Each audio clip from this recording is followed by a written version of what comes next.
And it's already on, so it's already set up. And you place your drawings. Pretty hopeful. I wouldn't be Okay, and it's number one. number one. Okay.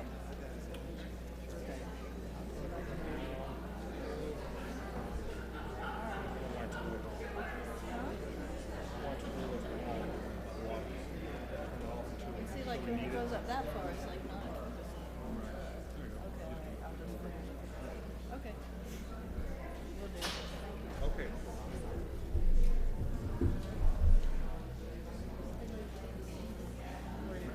Thank you.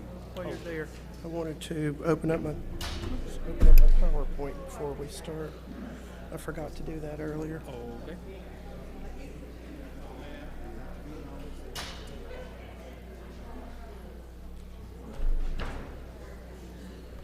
You good? Okay.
Good evening.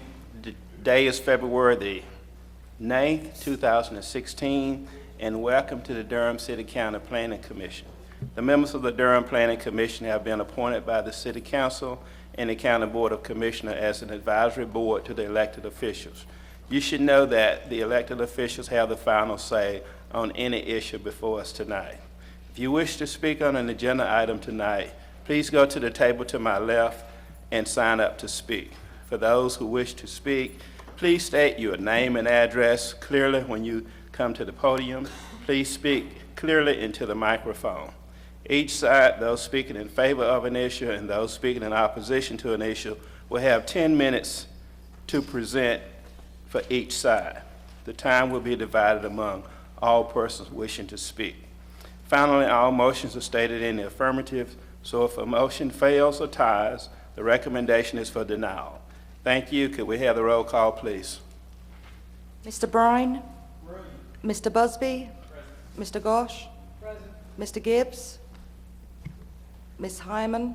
Present. Ms. Huff? Here. Ms. Freeman? Mr. Harris? Here? Mr. Kenshin? Here. Mr. Miller? Here. Mr. Riley? Mr. Whiteley? Ms. Winders? Whitley. Oh. Here. Whitley.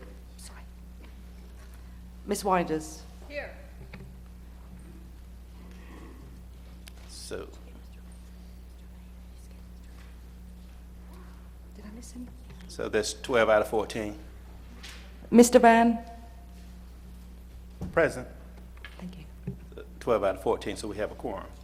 Are there any adjustments to the agenda? No, sir, there are no adjustments this evening. Thank you. Anyone from the commissioners? Okay. So could I get a motion that we approve the agenda as printed? Mr. Chair, I'd like to actually make one amendment to the minutes from the last meeting. Oh, the agenda, I'm sorry. Move the agenda. I'll move the agenda. Second. Motion and seconded that we approve the agenda as printed. All those in favor, let it be known by saying aye. Aye. Opposed? And it's unanimous. Okay, the approval of the minutes, That's the moment I was waiting for. okay? So I'd like to make one adjustment on page 3. This is 7B under commission discussion. I'd just like to make a motion that we adjust under commission discussion to say, Busby indicated a desire to not discuss the item without having a majority of commissioners present, as opposed to without more commissioners.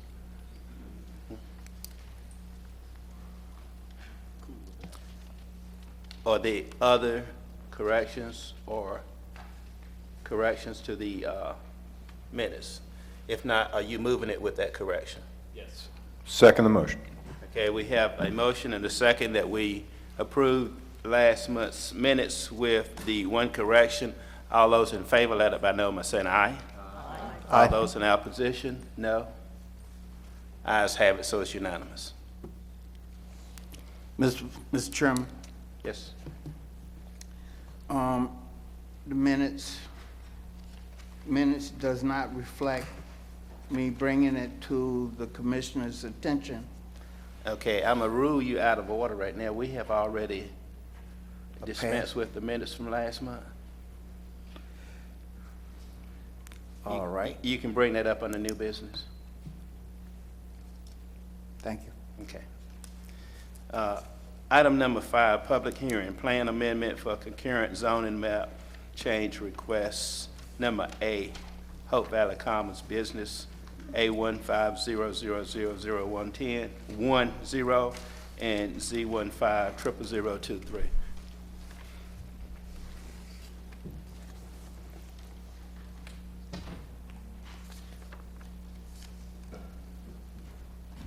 Good evening, I'm Laura Woods with the Durham Planning Department, and this is Hope Valley Commons Business Park, A1500010.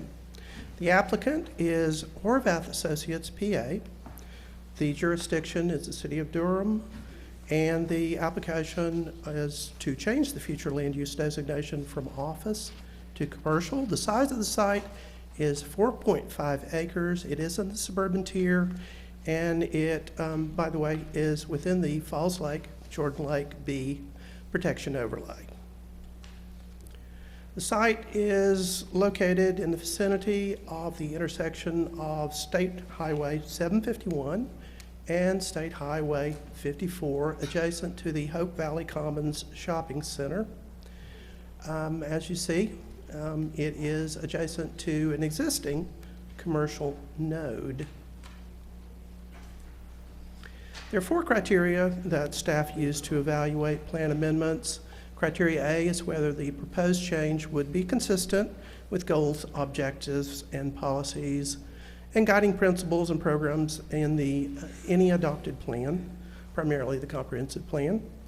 Criteria B is whether the proposed change would be compatible with the existing land use pattern or with designated future land uses. Criteria C is whether the proposed change would create any substantial adverse impact in adjacent areas. And criteria D is whether the subject site is of adequate size and shape to accommodate the proposed change. The policies that apply to this particular case, and by the way, I've highlighted the portion of the policy that specifically applies to the case in green. Policy 2.2.2E of the comprehensive plan encourage commercial nodes with appropriately designed internal connections at key locations along major transportation corridors. Policy 2.2.2F support orderly development patterns that take advantage of existing urban services and avoid, insofar as possible, patterns of leapfrog, non-contiguous, and scattered development. And policy 2.3.4A, encourage and promote compatible residential and non-residential infill on vacant or underutilized property within developed portions of the community to reinforce existing character. Concerning compatibility, to the north of the site, as I mentioned, is New Hope Commons, or Hope Valley Commons Shopping Center. It is, of course, commercial. And to the east is, in fact, largely floodplain. That land is under the administration of the U.S. Army Corps of Engineers. Directly to the west of the site is a vacant parcel and 2 single-family homes. To the south is an apartment complex. Across State Highway 751, and this, I noticed this photograph is slightly out of date. There are commercial uses, a couple of single-family homes, and some condominiums. Criteria C, concerning substantial adverse impacts, the proposed change would allow uses that are compatible with the surrounding area and consistent with future land use designations. And criteria D, the site is of adequate shape and size to accommodate the proposed use. As I say, it's commercial. So, in review, here are your 4 criteria again. And staff has judged that the proposal is consistent with the comprehensive plan.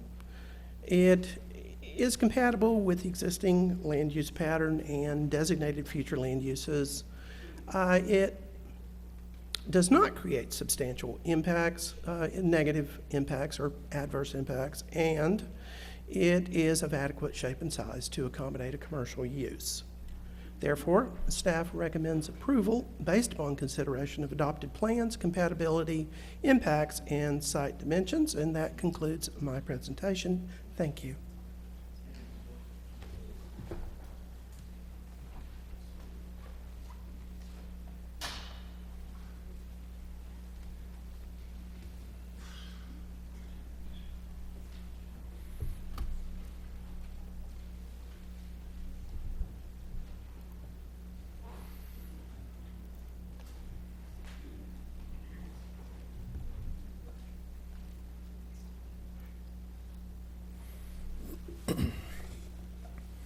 Good evening. My name is Kyle Taylor with the Planning Department, and I will be presenting zoning case Z15-00023, Hope Valley Commons Business Park. The applicant for this project is Horvath Associates.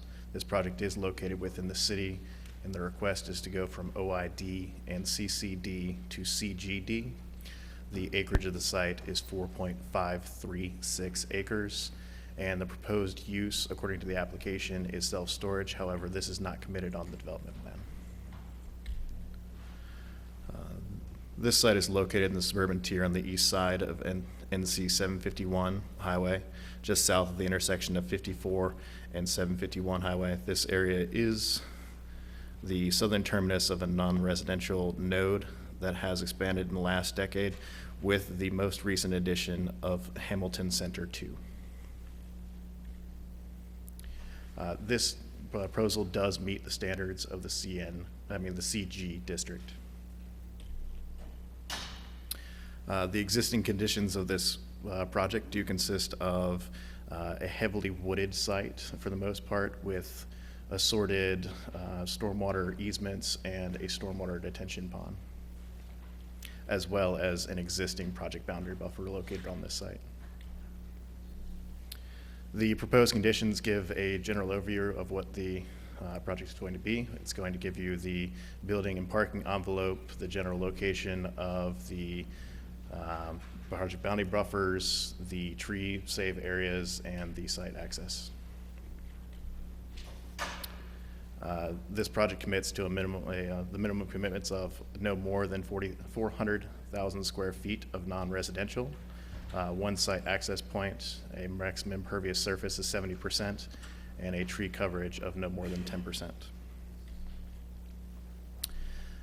Location, the graphic commitments on this site is the location of the one site access point, the location of tree preservation areas, the location of building and parking envelopes, and the location and size of project boundary buffers.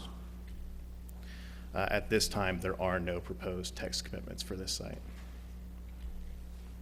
The developer has proposed forward several architectural standards. They include the general architectural style, roof lines, building materials, architectural features, and generally how it fits into the context area.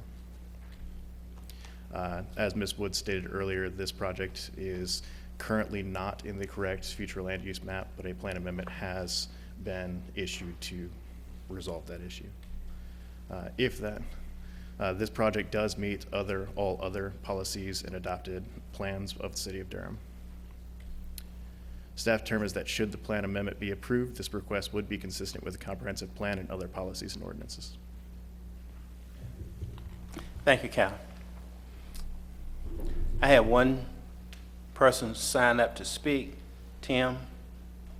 And would you pronounce your last name for me, Tim, when you get there? Yes, sir. Tim Sivers. Cyrus, okay. Thank you. Tim Sivers, Horvath Associates. Thank you, Laura and Kyle, for the introductions and the summaries. I had a summary as well, but don't need to repeat that it's a 4.5 acre site. You guys already know that. It is a requested change from office to commercial land use. This proposed commercial land use will allow the existing commercial area to be extended, expanding the node in the area. It'll also provide consistency with the land use patterns in the area that have been developed over the last few years. If you guys have any questions, any further questions that I can help you with, I'm available. Thank you. Thank you. Are there other members in the audience wishing to speak to this item? Do we have other members in the audience wishing to speak to this item? If not, we will close the public hearing and bring it back before the commissioners. Do I have commissioners wishing to speak to this item? Do I have commissioners wishing to speak to this item? Commissioner Huff. Okay. I'm it, huh? I don't, this particular zoning is going to be adjacent to residential. And we just heard that the self-storage is not a committed item. Is that correct on the development plan? Because I was thinking that this was going to be a self-storage. That is the intent, yes, but it's not a commit. Well, if it's not a commitment, it for all intents and purposes, it doesn't exist. So, I mean, I'm going to vote against this. I don't think it belongs where it is. I think it ought to stay office. Commissioner Brown. Thank you. I have a couple questions for the applicant. Going on the general assumption that he's going to be true to his word and put mini storage there, I wonder if you could briefly tell us something about what sort of security will be employed. Will it be fences or gates or security cameras? And what sort of lighting might be there? Thank you, sir. Again, yes, that is our intent for self-storage. As you guys are aware, yes, there will be security. There will be security cameras. There will be fences with gates. These are standard items that are found on the majority of the self-storage areas in the development. As for lighting, yes, the facility will be lit. It'll meet the UDO actually provides not only minimums but maximums that we have to provide, that we have to adhere to at the property line internally to the site. So the site will meet all the UDO requirements for the lighting as well. Thank you. Thank you. That was all. Okay. Commissioner Miller. So I have a question too. I'm sorry I let you get all the way back to your seat. Yes, sir. So if we approve this, what will the connection be between the existing commercial and this property? Will there be a vehicular circulating connection there? Yes, sir. If you happen to have the plans in front of you, and on D0 or D100, the primary connection out to 751 is actually the existing connection today. Right. So the driveway that's there will stay in place. Once the site is developed, there will be a driveway connection into the actual facility that'll be gated, and it will connect to that main drive from 751 back to the Harris Teeter. So there will be a connection onto that driveway. But it's just that one drive? One, possibly two. Where would the second one be? On one end, for example, can I approach and Sure. show? All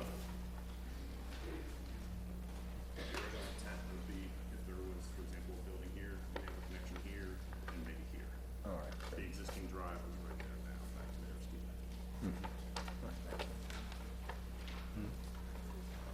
there, Tom, you through? Commissioner Winans. I'd like to ask you and possibly staff also, what kind of buffer is required and what kind of buffer will you be providing between you and the residential area? And how does that differ from the buffer, if at all? Is it the same buffer that's required under, if it stayed in the office zoning? The buffer that we will provide is a 50-foot buffer. I believe it's a .8. I can't read those little That's fine. letters there. Little print. It's a .8 opacity buffer. It's a minimum of 37.5 foot against the residential parcels. The apartment complex to the side, that's the same aspect, same buffer.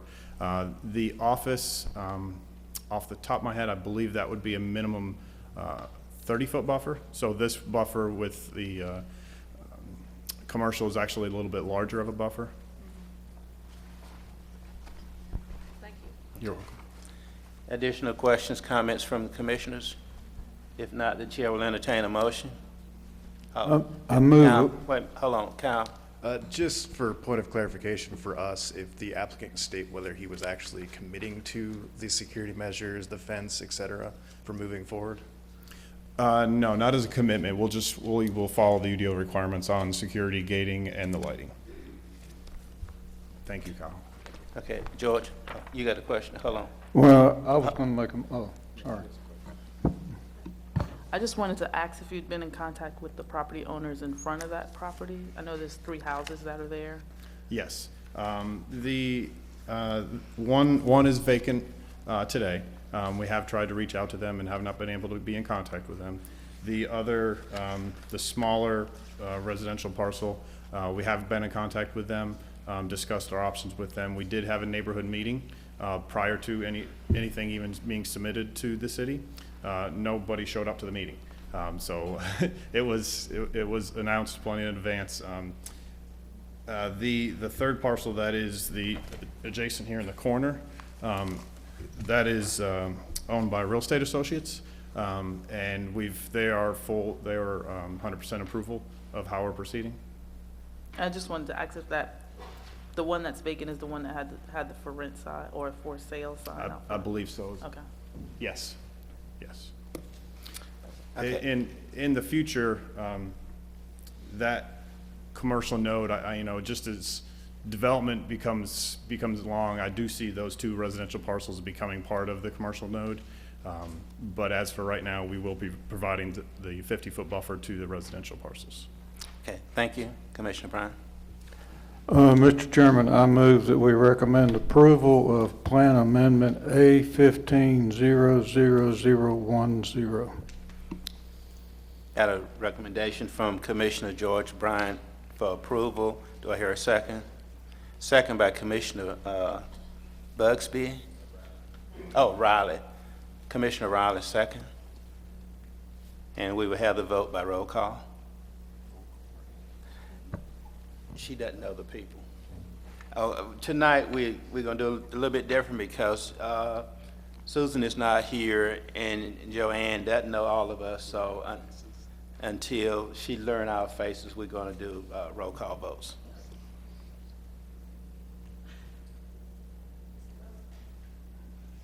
Mr. Busby? Aye. Mr. Bryan? Yes. Ms. Freeman?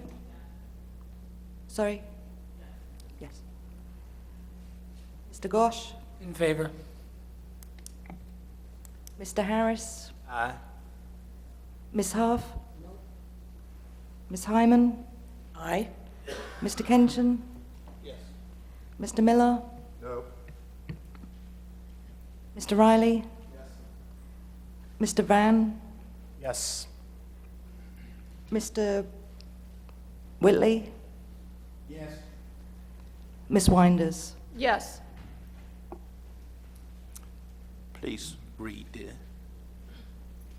the fors and against. The results, how many for and how many against? 11 to 2. Okay, 11 in favor, so the motion passes. Thank you. Okay, now we would open the public hearing for the zoning case. I'm sorry. I receive a motion for the zoning case. I move that we recommend approval of zoning case Z15000023. Okay, motion by George Bryant. Do I have a second? Second. Second by Commissioner Miller. Roll call vote. Mr. Busby? Mr. Brine? Aye. Ms. Freeman? Mr. Gosh? In favor? Mr. Harris? Aye. Ms. Huff? Ms. Hyman? Aye. Mr. Kenshin? Yes. Mr. Miller? No. Mr. Riley? Mr. Van? Aye. Mr. Whitley? Aye. Ms. Winders? Yes. The motion carries 11 to 2. Thank you. Thank you. We now have the public hearing for Cornwallis Property 2, A150012, and Z150031.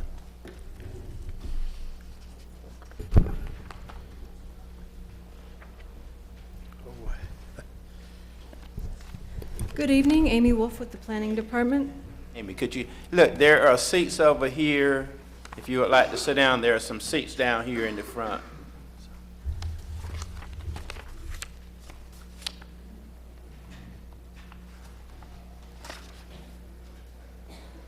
Okay, thank you. Certainly. Amy Wolf with the Planning Department. The case before you is Plan Amendment Case A15000012, Cornwallis Road, Property 2. The applicant is Pulte Homes. It is in the city's jurisdiction, and the request is from the present future land use map designation of commercial. That's 6.1 acres of commercial, 4.2 acres of low-density residential, which is 4 dwelling units per acre or less, and 16.24 acres of medium-density residential, which is 6 to 12 dwelling units per acre. And the request is for a total of 26.54 acres to be designated as low to medium density residential, which is 4 to 8 dwelling units per acre on our future land use map of the comprehensive plan. The site is 18 parcels, or rather a portion of 18 parcels. Some of them are partial parcels. The site is on the south side of West Cornwallis Road at its intersection with US 15501 highway. This property is in the suburban tier. You'll see on this context map the outline of the 26.54 acres. It does not include full parcels. Portions of this site and the associated zoning map change requests, which I will explain in a moment, are designated as recreation and open space on our future land use map, and those portions of the parcels are not being proposed for change. To the north of the site is designated as recreation and open space, which is currently undeveloped.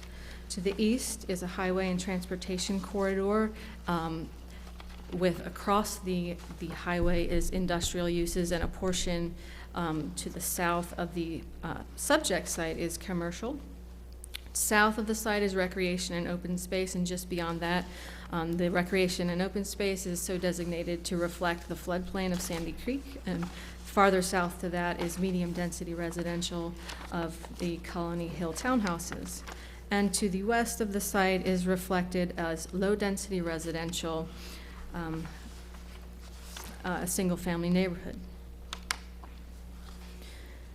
The request for a plan amendment was reviewed against 4 criteria. Criteria A is relating to consistency with policies, plans, goals, and objectives. Criteria B is compatibility with the existing land use or future land use designation of the area. Criteria C is impacts an adjacent area of the impacts to the adjacent area or the city and county in general. And criteria D is the adequate shape and size criteria. In reviewing these policies for criteria A, staff has considered those 4 policies in our recommendation.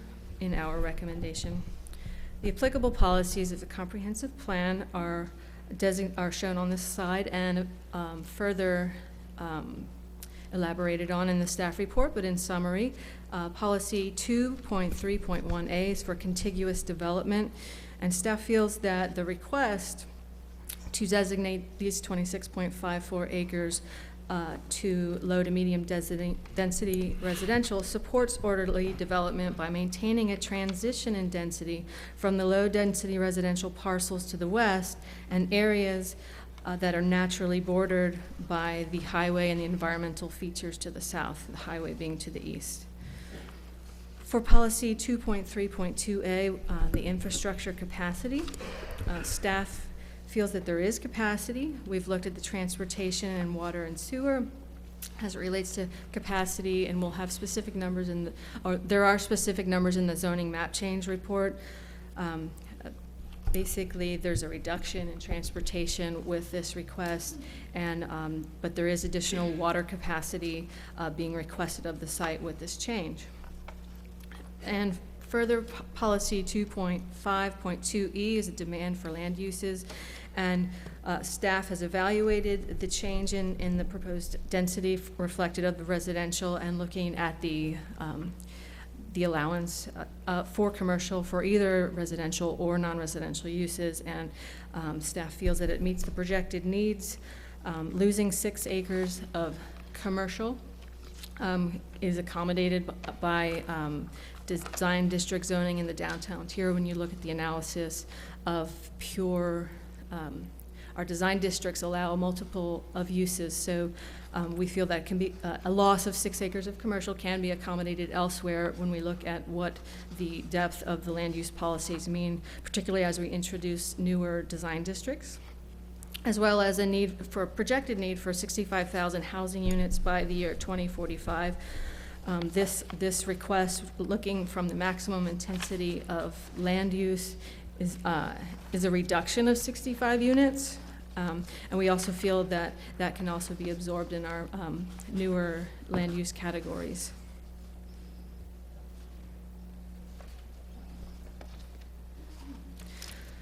Looking at criteria B for compatibility, we can see this, we look at the adjacent area. And so changing from the overall designations, which includes low-density residential, medium-density residential, and commercial, and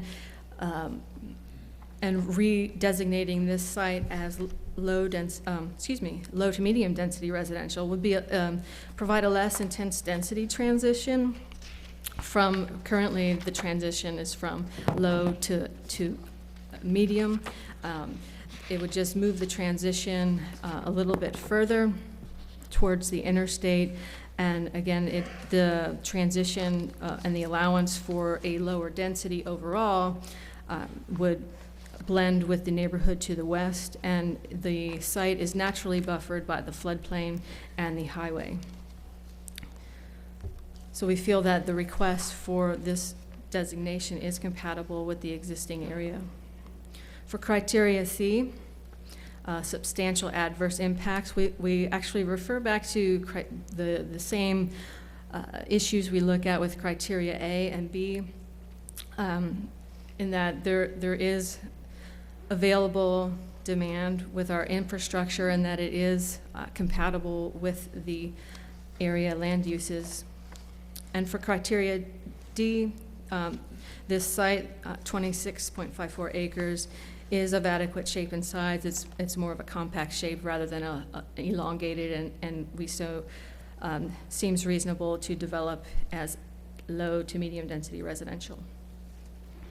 So in review, staff has looked and considered these 4 criteria in our recommendation. We feel that this request is consistent with the applicable land use policies.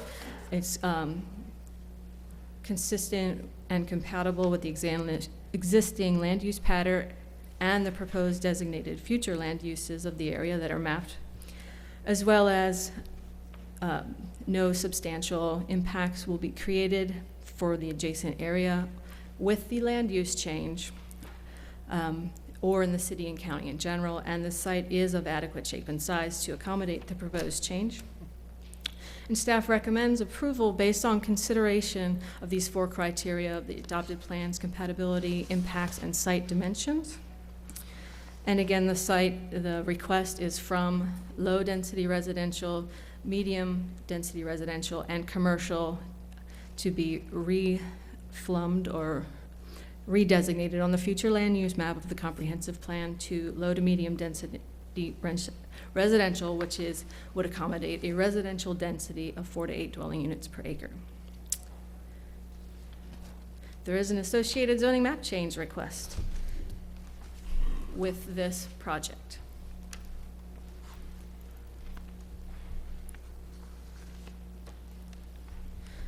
Zoning map change request, case number Z1500031 for Cornwallis Road Property 2.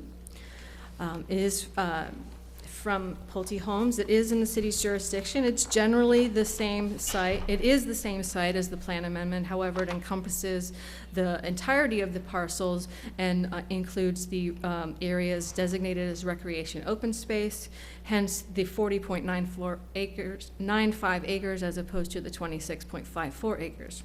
The request is from the present designation of residential suburban 20 and commercial general, and that's 1.81 acres of commercial general and 39.14 acres of residential suburban 20 to a planned development residential district at a density of 4.131 dwelling units per acre. The proposed use is for 126 single-family residential units. And I have to pause for a moment. I wanted to acknowledge the recent plan amendment request that was withdrawn, as well as the withdrawal of the zoning request. So let me back up just a moment. For the plan amendment, there's difference in the plan amendment request that was brought before this commission in July. A previous case was A1400011, was for 13.32 acres, and it only included the commercial and low-density residential designations of the site to medium-density residential. So their request before you this evening is for a lower density residential, but it accommodates, includes more property. The zoning map change request was also brought before this planning commission in July.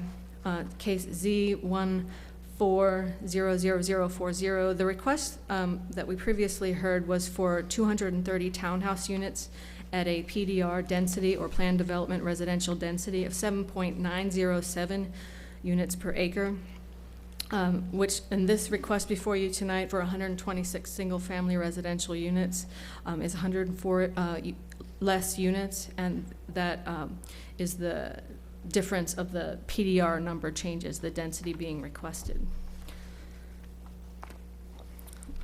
The site is in the suburban tier. It's at 2417 West Cornwallis Road between Welcome Drive and US 15501. It is 18 parcels. I will point out that it's a different 18 parcels than the plan amendment. The plan amendment includes a parcel that is surrounded, if you look at the context map, by this piece right here. The plan amendment included an additional parcel that had a very small portion included. The remainder of that piece was recreation and open space. So they're both 18 parcels, but it's slightly different. It is the same site, and we can further examine that on the maps if you care to do so. This request before you, the zoning request for PDR, does meet the requirements of a planned development residential district. It's 40.95 acres. The density is 4.131 dwelling units per acre and reflects a maximum height of 35 feet. The existing conditions of the site are shown. North is to the left of the screen. So along the south, there is floodplains. Again, this is the existing conditions of the site. Floodplains associated with Sandy Creek. There's a paved drive on the east side of Granville Circle. The site is mostly forested. There are several structures on the site. There is a log cabin along West Cornwallis Road that is designated from the State Historic Preservation Office, and there's several other structures on the site. The proposed conditions of the plan, which are commitments for the zoning, are shown on this sheet, and I'll go into a little bit more detail, but basically what you see on this plan are commitments. It does meet and exceed the minimum commitments of a development plan. It shows the required buffers, tree coverage areas, which are shown as tree preservation along the south and a little bit to the east.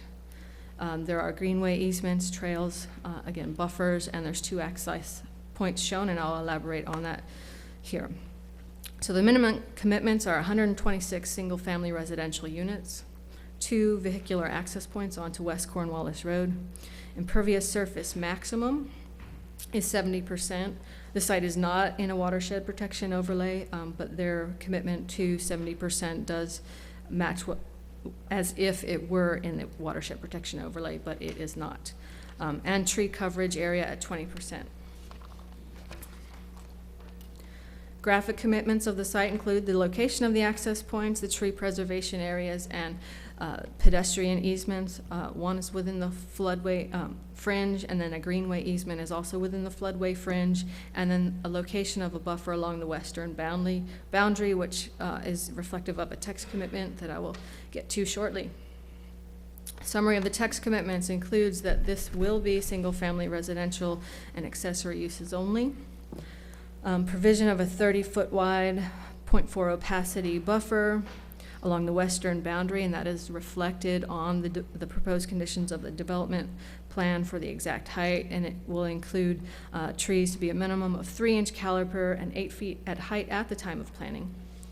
There is also a commitment here for affordable housing units, and I'll read that in its entirety. 5 units shall be designated as affordable as defined by the UDO section 16.3. These units shall be distributed throughout the development and grouped no more than 2 units together.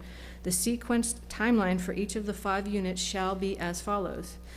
Units 1 to 2 sold and occupied by December 15th, 2018. 3 and 4 sold and occupied by December 15th, 2019. And the 5th unit sold and occupied by December 15th, 2020. The developer shall file a report by December 31st, 2018, and continuing annually thereafter to the Durham City County Planning Department to document that the sales schedule for the affordable units is being met, and the developer shall pay a penalty of $25,000 per affordable housing unit to the City of Durham for each unsold affordable unit not meeting this criteria in text commitment 3. There's additional commitments for dedication of right-of-way along West Cornwallis Road, a recombination of what is Granville Court, recombination plat for that, to eliminate the existing right-of-way, private right-of-way, a 50-foot greenway easement from Colony Park subdivision to the existing Tanglewood Drive right-of-way, a 50-foot greenway easement from Cornwallis Road to Sandy Creek, utilizing the existing paved area, and provide a 10-foot wide pedestrian easement from Tanglewood Drive to the 50-foot greenway easement that will be going from Cornwallis Road to Sandy Creek. Additionally, there are commitments for construction at site access point 1 to accommodate transportation needs, as well as widening West Cornwallis Road to a 3-lane section. And finally, a minimum of 4 feet of additional asphalt will be provided along the frontage of the site for a bicycle lane. I do want to point out that this request before you this evening shares the same concern that staff had with the July request, in that it is not showing access to Tanglewood Drive. UDO Policy 12.3.1F requires a connection to Tanglewood Drive to coordinate with the existing street system. And the Comprehensive Plan Policy 6.1.6F requires external connectivity in new developments. This request is not consistent with the future land use map of the comprehensive plan, hence the associated plan amendment. However, it is consistent with all the other applicable policies of the comprehensive plan, as shown here and in the staff report. And staff determines that this request is not consistent with the connectivity standards of UDO Section 12.3.1.F3, nor Comprehensive Plan Policy 8.1.6F. However, should the plan amendment be approved, this request would be consistent with the future land use map of the comprehensive plan. That concludes my report, and staff's available for any questions. Thank you, Amy. I have 3 persons sign up to speak in favor of this item. I have 6 people signed up to speak against.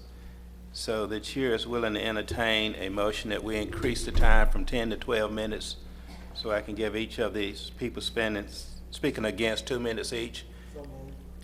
Second the motion.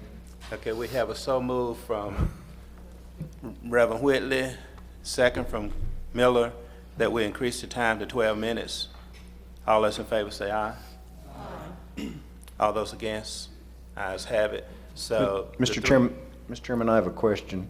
The 3 people speaking in favor will have 4 minutes each, or 12 minutes between the 3 of you. And Yes. is that going to be the same with the people who are opposed? Can they organize their time? As long as the total doesn't run past 12? If they wish. Okay, thank you, Jared. Jared Eaton. Good evening, Planning Commission members, staff, good evening, neighbors. We're back again for what I'm calling Cornwallis Road 2, a very creative name for our project. State your name and address Jared for the Edens record. with Edens Land Court, 2314 South Miami Boulevard in Durham. So we were back before you last July with a totally different project. We're here tonight with a new proposal, and I'm going to briefly go through some of the changes, some of the points. I appreciate staff's summary of our request. I'll just go point by point here. We think this is a better plan. I believe we listened last time. I counted on my calendar, at least 10 meetings with the neighborhood. We listened at Planning Commission last time. We read Planning Commissioner's notes and feedback on the project. So we made several changes to the project. We eliminated townhomes completely. As you recall before, we were proposing 230 townhomes. Now we're committed to single-family lots only at a max of 126. That's a density reduction of about 45%. It's not often that I revise a plan and reduce the density by 45%, but that's what we did here today. And we are, as Amy mentioned, committing to 5 affordable housing units as part of the project. There are some carryovers. We're still proposing a buffer between our site and Colony Park. We have the greenway easements and the road improvements that Amy has already mentioned previously. A few notes on the environmental stormwater issues. That says no wetlands are being impacted, no jurisdictional wetlands are being impacted. There is a pocket, a 3,000 square foot pocket that's non-jurisdictional that we will be impacting. No streams are being impacted. We will be installing stormwater devices per Durham code requirements at the site plan stage. As Amy mentioned, this site is not located in any watershed protection overlay district. The nearest overlay district is the secondary watershed, which is about 2.5 miles south of this property. We're nowhere near a watershed overlay protection district. Per the FEMA maps, I did a check today. The drainage basin to this location at our project is about 3,008 acres. That's from FEMA's maps. We're here talking about developing about 30 acres, which is 0.96% of the overall basin to the project, just for some context. As Amy mentioned, we are going to be reducing traffic from the current future land use plan. Cornwallis Road, I know traffic is an issue, but it's rarely that I come up here and the adjacent roadway has almost 3 times the capacity of what the current traffic is on that roadway. But Cornwallis, when you compare a 12,700 capacity to 4,800 trips, which are not my numbers, these are staff's numbers, that's almost 3 times the capacity of what's currently there. We are building turn lanes, we have the easements, We will have a sidewalk along the site frontage, which is a site plan requirement. And just in summary, we're here with you today. We've greatly reduced our density, again, by 45%. We've gone from 7.9 to 4.1 units an acre, all single family. As Amy mentioned, that staff has determined we meet all of the requirements for a land use amendment. We are going to have much tougher environmental regulations with this project than existing surrounding neighborhoods. And we do think there is some public benefit to our project with the greenway and trail easements and the affordable housing. That's all I have. We've got a couple other speakers tonight, but I'll be glad to answer any questions later. Thank you. Thank you. Fran?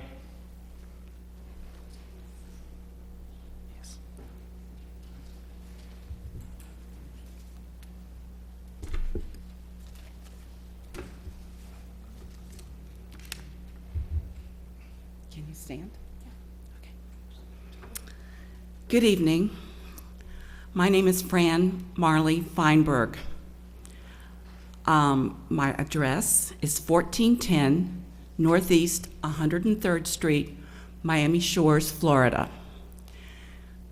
Commissioners, thank you for giving me the opportunity, and neighbors, thank you also for being here. I'm sorry that I don't know all of you, or probably any of you at this point. You might think that I'm an attorney from Miami. Well, that's not exactly true. I am an attorney.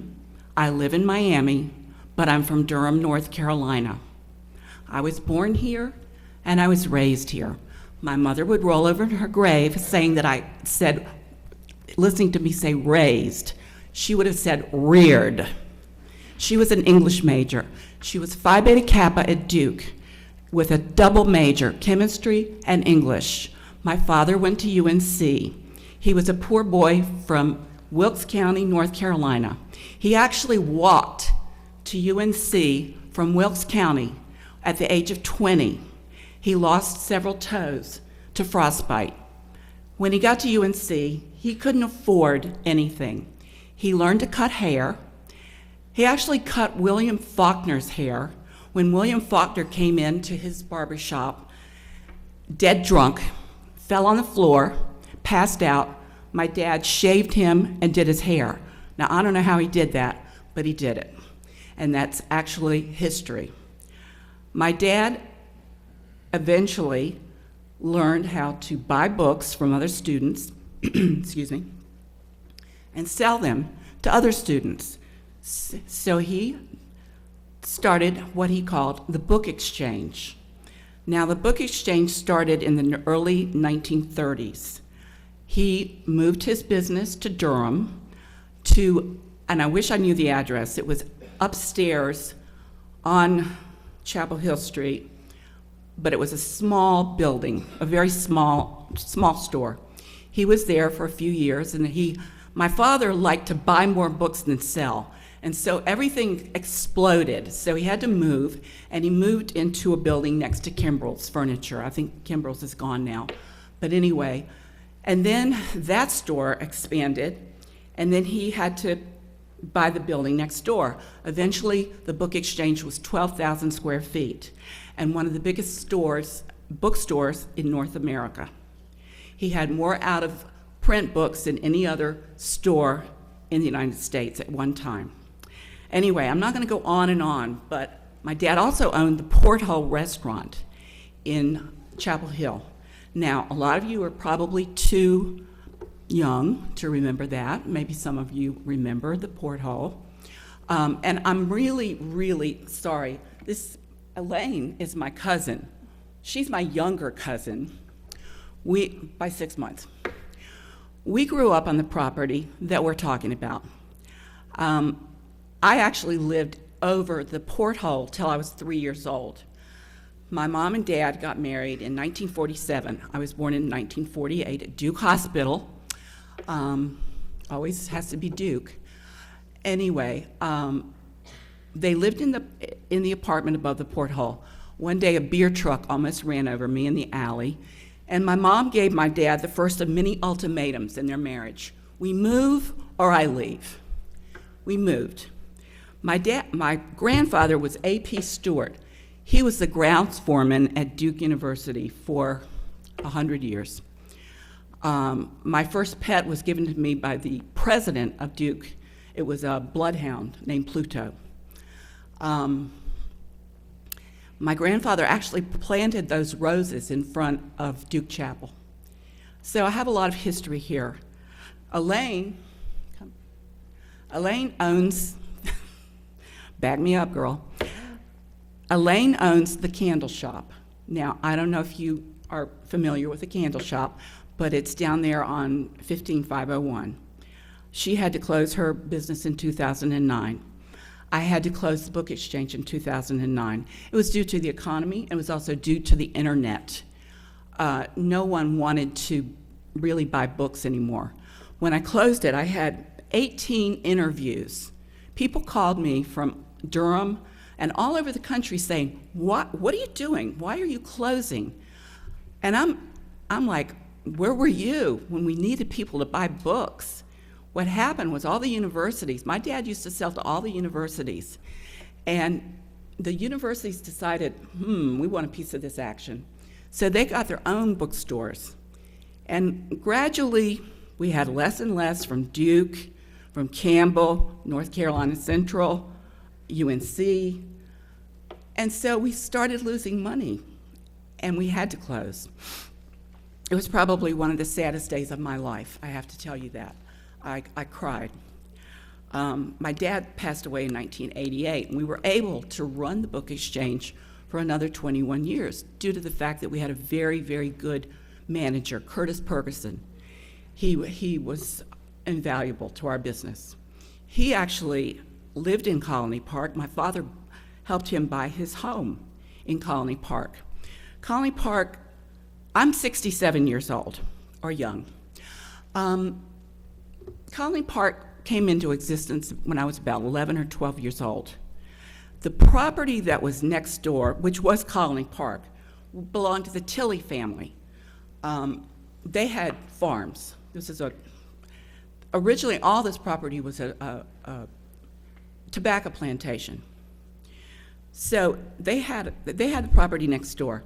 I used to ride horses on their fields. I love the Tilley family. They were wonderful people, wonderful neighbors. We were very sad when they sold their property to a developer and Colony Park was created. But you know what? We didn't begrudge them for selling their property. They had an opportunity. They had to take it. And we got, you know what? We got good neighbors. My parents and I became friendly with some of the people in the neighborhood. Actually, my cousin married one of the girls in the neighborhood. She was very young and he was 18. Today it would be a felony. But they stayed married for probably 35 years until he passed away. I still keep in touch with some people that were original Colony Park people, the Drakes. I think a lot of the people who were original owners are probably now gone. They would be in their 80s at least, because that development is how many years old? It's like 55 years. The point is, and please tell me how many minutes I have left. How are we doing? Is that me? Okay, gotcha. All right, wrap it up? I'll wrap it up. Elaine and I are getting old. My brother is part owner of this property. I have twin nephews. My brother's a widower. He lost his wife to breast cancer when she was very young and had to raise his boys. Elaine has just become a widow. My husband is sick. I'm not here to have you pity me or Elaine, but we are getting on in years, and we're looking to our future, what future we have left. I'm a public interest attorney. I work for the Guardian Ad Litem program. I represent children who are victims and witnesses in criminal cases. I love my work. I want to work until I can't crawl into the courthouse anymore, but at some point, I want to retire. My husband's 76, he is retired. This is our legacy. This is our property. We need to sell it. Is that it? Well, Yes, that's it. Mr. Chairman, I move that we give the speaker another minute. I don't need too much more. We were on this property for 75 years. Our DNA is in this property. It's not easy to sell it. Believe me, it breaks my heart. All my dogs are buried in the backyard of that property, and hopefully no one else.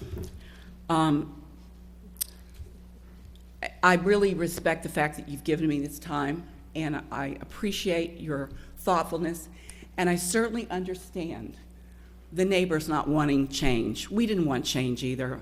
Change is inevitable. But I think that Pulte has done it. I think they've tried very hard to accommodate people, and I hope that you will give this consideration. And I really appreciate your time and giving me the time to speak. Elaine, is there anything Thank you you. want to say? No, it's just that I grew up there, and it was very hard for me to decide to sell it. But if you can't take care of the property, and it eventually gets so you can't afford the property, then it needs to be taken care of by somebody else. We're done. That's it. Thank you, everyone. Richard Trellin.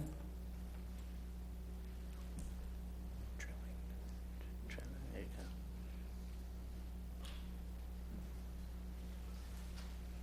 Two minutes.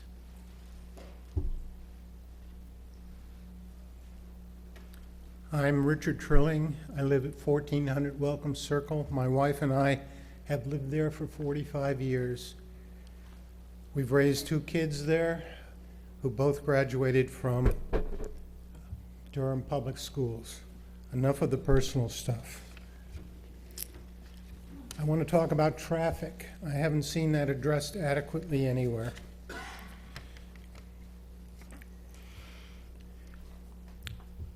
The traffic going down Cornwallis almost any morning going eastbound is heavy. The traffic coming up Cornwallis from 15501 is heavy.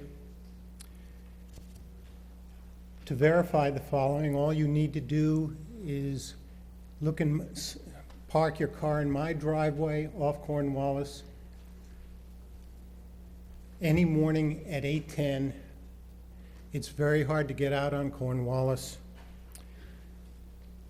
And I think if you observe what's going on there, you'll verify the traffic problem.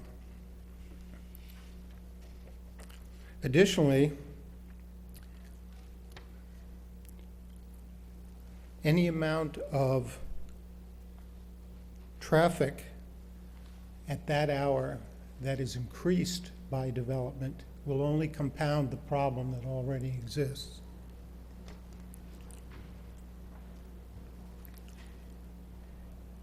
In addition,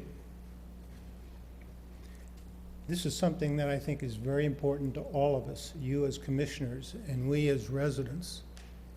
Emergency vehicles going down Cornwallis from the fire station at Ridge and Cornwallis will have a tremendous problem navigating the rush hour traffic, which Go on and complete your statement. that will only be made worse by any additional traffic at the Pulte development. And one last point, when the bridge on Irwin Road was closed to be repaired near the Duke School for Children, that traffic during rush hour came down Cornwallis. So we have 2 pieces of evidence of how the traffic problem is serious. And I thought of a third one sitting there. Okay, thank you. The sun. Christine Sigmund. Thank you.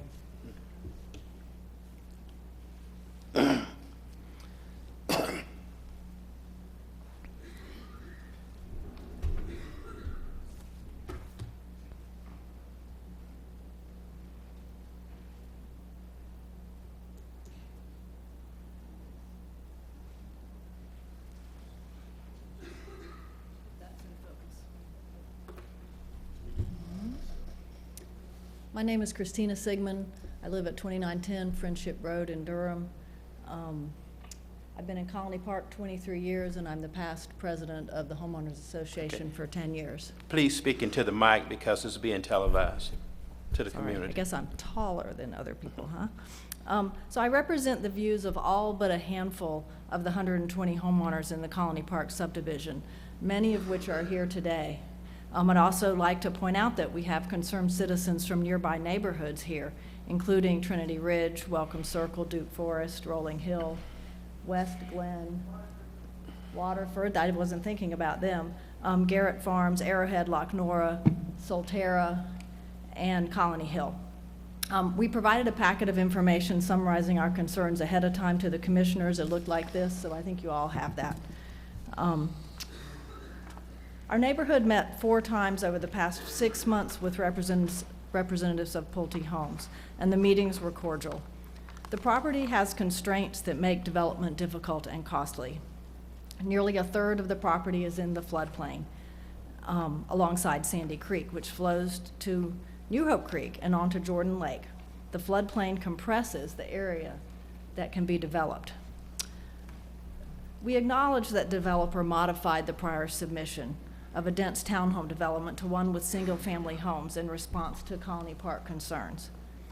That said, both parties talked and compromised as much as we could, but we didn't reach a satisfactory solution. As a result, we'd like to ask you to both reject the amendment to the future land use map and the rezoning and support low-impact development for this particular piece of wooded land surrounded by Sandy Creek, a floodplain, Duke Forest, and a two home per acre single-family housing. We do recognize this land is going to be changed in some way. However, we feel a new development should be compatible with the surrounding area and represent an asset. And this particular You need to wrap it up. okay, site is not an appropriate fit. She didn't say that. You may. Okay. Additional Colony 2 Park minutes. asked Pulte Homes for specific text commitments and explained that addressing the combination of them would be needed for support. These commitments have been included in the packet of information that we provided, and Pulte could not address the requested commitments while simultaneously meeting their financial commitments. I wanted to quickly, if I could, see if I can get this in the right place. There we go. You've already seen this. I wanted to point out that Into the mic. that the future land use map, the strip alongside Colony Park, which you see there in yellow, is planned as very low density development, and it's intended to provide the transition to the more dense development. I also want to put up another map. See if I can keep this in the same orientation. Maybe you can keep your orientation. The plan includes a 30-foot buffer, which isn't shown here, between between Colony Park and the new development, but this is not very large when you're considering a row of 2-story homes with small backyards and homes 10 feet apart from one another. This design abuts Colony Park homes that are each on lots about 2/3 to 3/4 of an acre, and these homes are on 8 to 10 units an acre at that boundary. So this density of the area adjoining Colony Park is going to be more than twice the overall density for the development plan as a whole. And we don't feel that this density provides a reasonable transition as intended in the future land use map. And not one resident along Tryon Road has been satisfied with the buffer and transition options. Very quickly, I also wanted to take a look. This development is going to be modeled after a development in Charlotte, so we went and took a look at that development, and we don't feel that the character of these two areas is compatible. The other main point I wanted to make is that this proposed development will include a maximum of 70% impervious surface area and clear cutting, just exactly like the prior townhome development. Except the environmental footprint is likely to be even larger than the previous plan because there is a need to create constructed wetlands in the floodplain which requires clearing. In the fairness, land. you need to wrap it up. Okay. And finally, so what that means is that we're going to end up cutting, by our estimate, about 82% of the existing trees. One other big point for Colony Park is flooding. We're downstream, just slightly along Sandy Creek. And I wanted to show everybody that we are very concerned about the potential for additional stormwater runoff. And we already, as you can see, experience flooding. Like, you remember that storm right before New Year's? This is what happened. This bottom picture is what happened at Colony Park. That's someone's backyard. So we just can't take a chance that any more water could come. If the stormwater facilities are in the floodplain, how can we be sure? So, Okay, as a result, thank you. we just reject the amendment. Sure. Okay, is it Kathy?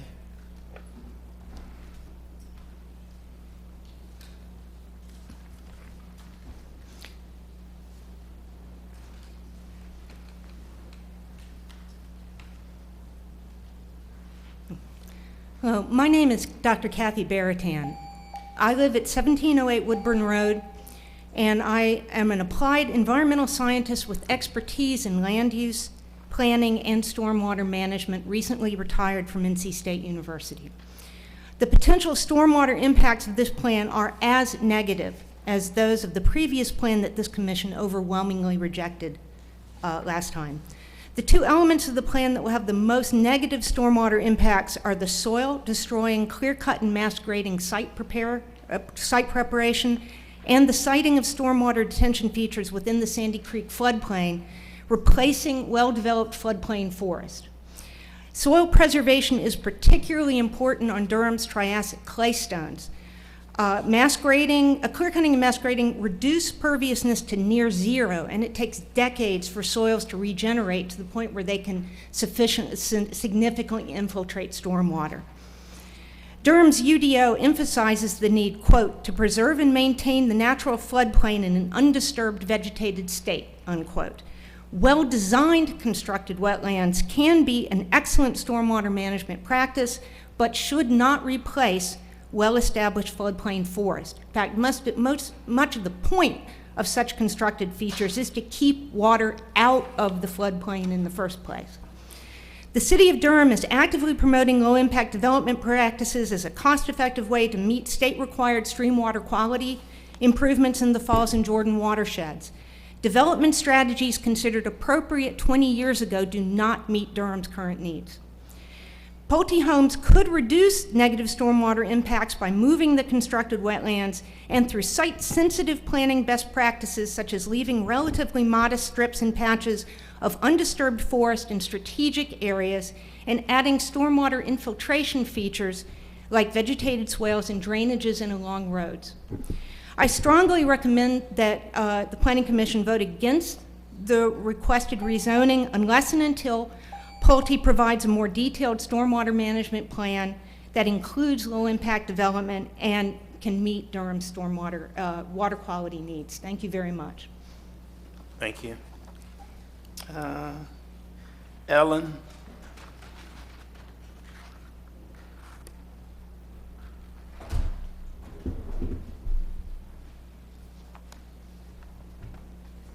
Hello, my name is Ellen Pizer, and I live in the Colony Park neighborhood at 2506 Tryon Road with my family.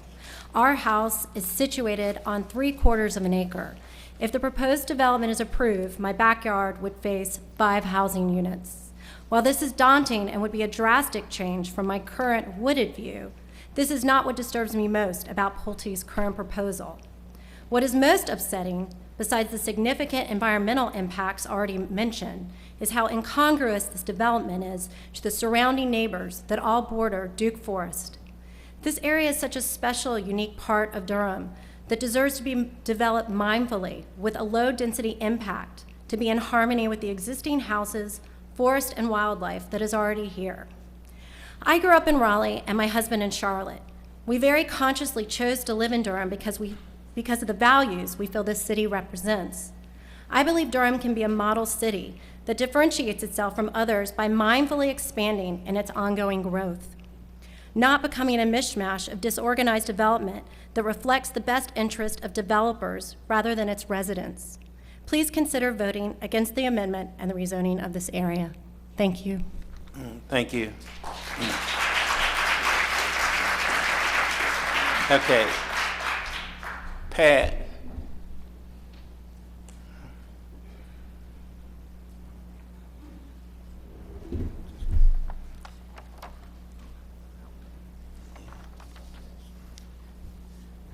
Good evening. Pat Halpin. I'm a faculty member at the Nicholas School of the Environment at Duke University, and I sit on the Duke Forest Advisory Committee. Duke Forest is one of the longest standing research forests in the country and has been actively managed since 1931. Duke Forest maintains 7,000 acres of land primarily in Durham and Orange counties for the purpose of sustainable forestry and environmental science research. These lands also provide a wide range of ecosystem services, including wildlife habitat, watershed protection, noise reduction, urban heat island reduction, and significant green space and recreational benefits to our community. The particular parcel of Duke Forest adjacent to this proposed development covers 907 acres of forest land that represents one of the closest parcels of the forest to the city of Durham, the main campus of the university, and also specifically acts as the forest buffer for the world-renowned Duke University Lemur Center.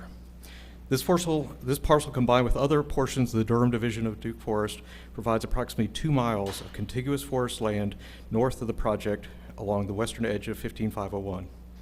At present, this undeveloped forest continues south through the proposed project area, eventually joining up with 100-acre Sandy Creek Park. Contiguous forest covers an important habitat feature for many animal species, including spring and fall avian migrants. The adjacent Duke Forest land is identified in the future land map as recreation open space land. The planning policy 2.3.1a specifically calls for gradual or orderly transitions between land use densities.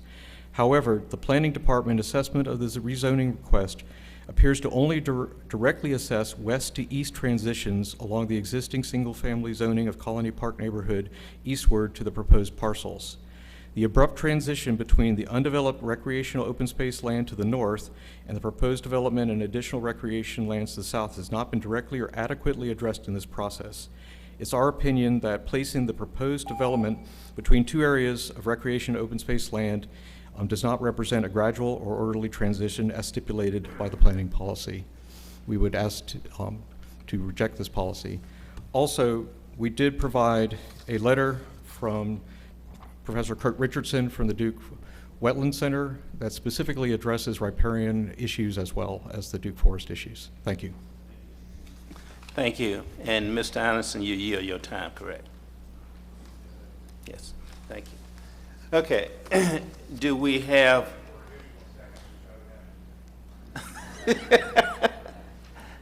do we have any other people in the audience wishing to speak to this item? Any additional residents? Yes, sir. And then the lady in the back, come on down.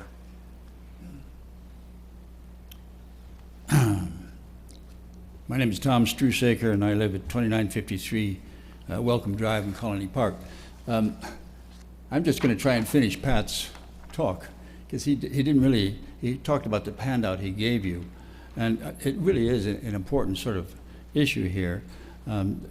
Duke University, along with county, state, and federal agencies, have spent more than $5 million trying to clean up Sandy Creek upstream as it runs through the university campus. The problem is that Sandy Creek, when it comes through Duke campus, is already heavily loaded with nitrogen, phosphates, sediment load, coliform bacteria, and other urban pollution. The city of Durham is a major source of this pollution. And as Pat would probably have told you, and has certainly explained clearly in his letter to you, Duke has actually cleaned it up. Before it leaves the campus, it's coming down clean, and then it'll come past this area. And the stated aim of this project is to aid the city and county of Durham in improving the quality of Sandy Creek and ultimately Jordan Lake, as you all know, a very important source of drinking water, probably soon to be our source of drinking water. Well, Pat has expressed very serious concerns that the creation of more impervious surface and the accompanying stormwater runoff and pollution downstream from Duke's restoration project would adversely impact water quality in Sandy Creek and eventually Jordan Lake. The development being considered today would negate significant and continuing investment that Duke has already made in improving Sandy Creek water quality. Finally, I got 16 seconds. I'll ask you to think about the very important role of trees in cleaning the air. You often don't think about this, but they take up all sorts of global warming pollutants and things that are adverse for public health. With the clearing of close to 90% of the trees on this property, we're going to undo that service. Thank you. All right, thank you, Tom. Would you come by and sign this sheet here? Yes, ma'am. Hi, my name is Celia Donnelly, and this is my brother Theo Donnelly. We live at 2964 Friendship Road, Durham. Theo and I'm entering 11th grade in the fall, and Theo is entering 6th. I've lived the majority of my life in Colony Park neighborhood, and it has held many amazing experiences and has made me feel so at peace. I love Durham and my neighborhood. It all makes me happy and I feel very grateful to live here. And this all goes for Theo too. All right. Before my family lived in Colony Park, we lived more in downtown. While there were parks nearby, our front and backyard didn't have the extent of forest around it. Living there holds great memories as well, but not in the same way as here. Their nature is very singular and confined, easy to appreciate as something that won't last long. In Colony Park, it doesn't feel this way. My neighborhood is lucky enough to have woods to be a surrounding part of it, specifically where I live.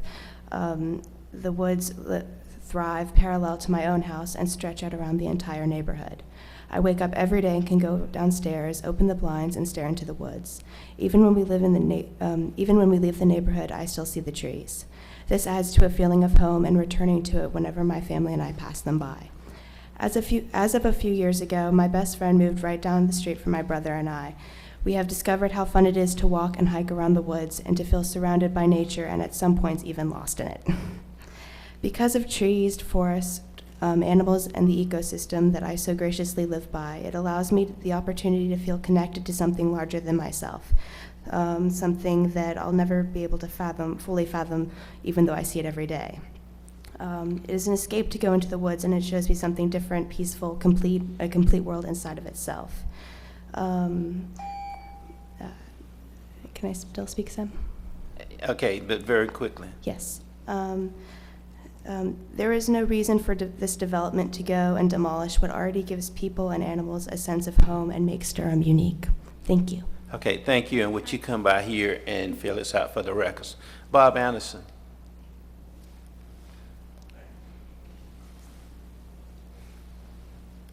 My name is Skip Anderson. I live at 2725 West Cornwallis Road, directly across from the fire station and the other entrance to the Lemur Center. My wife Karen and I have lived there for 25 years. What I need to say has already been said. It's not about just interfering with the fire trucks as they go out. They have enough problems with traffic. It's not just about why would they cut away 90% of the trees that are there that we need so badly, and bring in so much impervious surface that would lead to surface and subsurface drainage that would be uncontrollable because of greed. I think the ladies who were up here that sold their property explained that very well, unintentionally. It is a matter of money. Colony Park was sold as properties, houses were built individually, and that's the way it looks. These are 10 feet apart. You can lean out the window and shake hands with your next door neighbor, although I doubt that that would happen. Thank you very much. Okay. Thank you. Okay, we will close the public hearing and bring it back before the commissioners. Do I have commissioners wishing to speak? That was Bob Anderson. I'm sorry, do we get it, because I think we went quite a bit longer than 13 minutes. Okay, but, okay, so you have a Bob Anderson on your staff? No, that was, he was the neighborhood guy who gave up his time. We have Bob, but he and said they he have was Skip. speaking in favor of it here. No, wrong Anderson. Right. Wrong Anderson spoke. Okay. That was. Mr. Chairman, I move that we give them 3 or 4 more minutes. Yeah, I think it's only fair. That's what I thought I was doing when I called Anderson up to speak. That's what I Okay. thought I was doing. It was someone pretending to be a Bob Anderson. Okay. That took our spot. No, it was Skip Anderson, I believe. Yeah, I just want to take a couple minutes just to address a couple points. And Okay, then I'll fine. get out of your way. But I was trying to take notes as our neighbors were talking. Again, as Christina mentioned, we've had a lot of meetings, and they've been a lot of cordial meetings, and we don't see eye to eye on everything, but I've enjoyed our meetings. We've not had any contentious discussions, really. There was the mention by Mr. Trillian, I believe, about emergency vehicles. One thing this project is committing to is building a 3-lane section, basically in front of the frontage of the property. 3 lanes allows for an emergency vehicle a lot better than 2 lanes do, which is not what is there now. There's been a lot of mention about a reasonable transition. In my opinion, when you build 4 units an acre, buy 2 units an acre, that is the transition. We never transition from 2 to 4. That's just, you go from 2 to 4 to 6 to 8 and whatnot. So 2 to 4 is the transition, in my opinion. Sorry, I think Ms. Kaiser had mentioned the view from the back of the house, which I understand that, but if she lives along Tryon, the first view will be the 30-foot wooded buffer that we're committed to. And if you can see through the wooded buffer and through the backyards of the other homes, then you'll see the 5 homes that she's referring to. But there is a buffer and a backyard for our homes between that, in that area. There were some comments about Duke Forest. I have no issues with Duke Forest. Obviously, Duke Forest is on the northern side of Cornwallis Road, upstream of our development. We're not proposing to do anything that impacts Duke Forest. This property is obviously not Duke Forest property.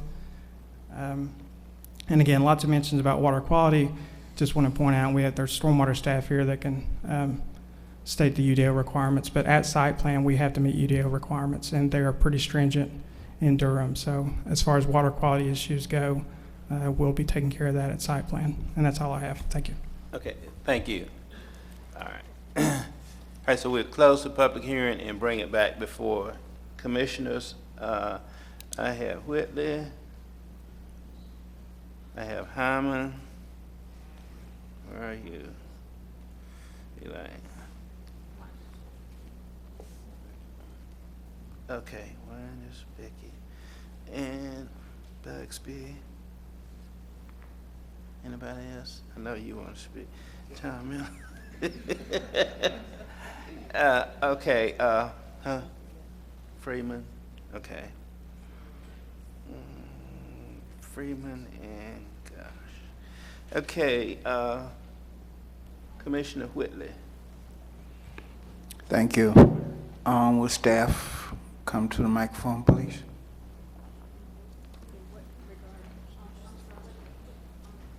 Mr. Whitley, will you clarify which staff you're requesting? Well, I have some questions. In the July proposal that came before this body, there was a retaining pool. Okay, you probably need the stormwater staff to come and answer your questions if you're going to speak of. Okay, stormwater. Okay. Potentially. And you may even have to direct some of those questions to the applicant so that the staff can respond as well. My name is Jennifer Buzzen. I work for Stormwater Development Review in the Public Works Department. I'll be happy to answer whatever your questions on stormwater are. Right. In the last proposal that they brought before us in July, there was a retaining pond. That retaining pond is no longer necessary. It disappears.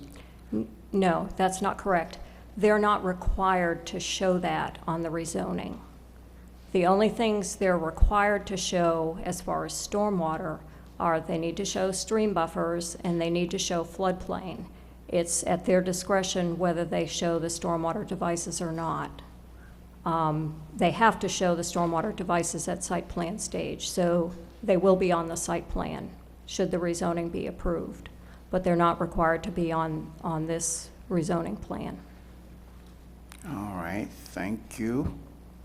Now my question to the developer.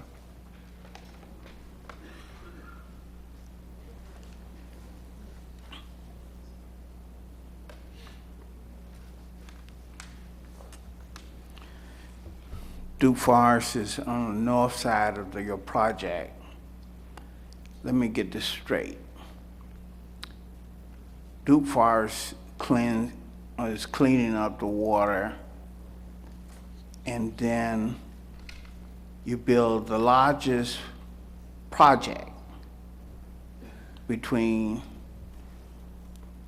Cornwallis to Lake Jordan, and you don't think that that's going to have an impact to runoff? I mean, I would debate that this is the largest project between Cornwallis Road and Lake Jordan because that's about 7.5 miles away. 4 miles. No, it's about 7.5 miles away to the mean water surface of Jordan Lake. All I'm stating about stormwater is we will meet the requirements, which will be more requirements than any of the existing neighborhoods surrounding us are currently meeting. So I'm fairly confident in the measures we're going to have to put in place to meet the ordinance requirements. Durham staff is very thorough when they review our plans, and we will meet the ordinance requirements just like every other zoning that comes before this board. Thank you.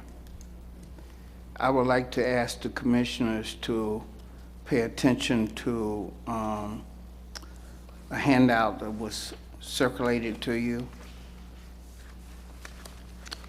and was already ably mentioned by a young lady from State University that brought to our attention that 20 years ago, what the city of Durham put in place does no longer fit the needs of it now. And I also want to bring to your attention that if we don't do something about runoff, it's going to cost. If we use the criteria that's now in place, it's going to cost homeowners $10,000 over 20 years. That's each homeowner. So we got to do this, you know, and the idea that you can build something and ask for someone else to clean it up is not a good idea.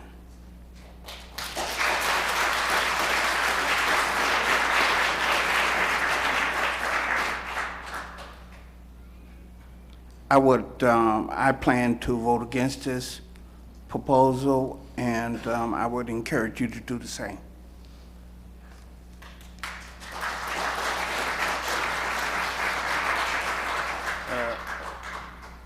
Commissioner Gush.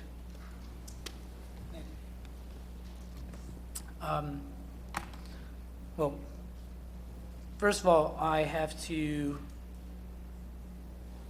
speak to the applicant and say that I think compared to your July plan, this is a drastic improvement.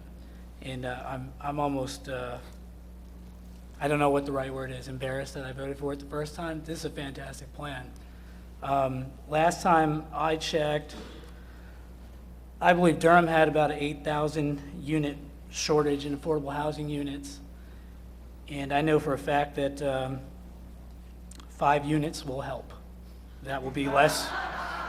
So, I appreciate that. Since I've been on the Planning Commission, this is the strongest commitment to affordable housing that I've seen. So I appreciate that. Better than what we got last time. I do have a question for staff. A couple questions for staff. My first question is, what would the required buffer be along the Tryon Road portion of the property, given what's there now? Sure. And I guess I'll just go ahead and pose my next question as well to staff. I know it was mentioned that the maximum impervious at this site under the proposed plan will be 70%. So I'm wondering, under the current zoning, what would the maximum impervious allowed be in this area? Amy Wolf with the Planning Department. I can answer the second question first. Sure. There is no impervious surface limit for the site because it is not in a watershed protection overlay. So essentially, the applicant could say it would be 100%. Is that feasible? Probably not. Probably not, with our other requirements for the buffering, et cetera, which brings me to your first question. I have to do some research, and I can certainly get back to you. Okay, I appreciate that. I'm sorry, Dr. Was it Baratan? I had a question for you. I'm trying to understand what you're calling for here. It asks for, I think this handout you gave suggested that there should be vegetated swales and drainages along the roads. Are you saying? What the current plan is calling for is what's called conveyance, technically, and that is the concept, the stormwater engineering concept that you should move rainwater. The goal is to move rainwater as quickly as possible off the land into drainage ditches like streams. So the idea is you move it off into curb and gutter, into storm drains, into the streams as quickly as possible. That is the concept that 20 years ago, a little over 20 years ago, was determined to be obsolete. The Great Mississippi River Flood of 1996 is when the U.S. Army Corps of Engineers officially took that out of their best practices strategies. The idea now is that you keep the water where it falls. You infiltrate into the soil and let it travel through the soil into the streams slowly. Also, trees transpire, so some portion of that water never gets to the stream. It goes up through the tree and gets transpired directly into the atmosphere. So help me out here a little bit, because as I understand it, this property is in the Durham city limits, and as a result would be required to have curb and gutter. How do these vegetated swales and drainage along the roads interact with curb and gutter? There are other ways to do it. I've been told that here's where the others will have to speak to what the regulations are. Sure. I do know that there are places in Durham where, whether they got variances or not, they have done non-curb and gutter. It is the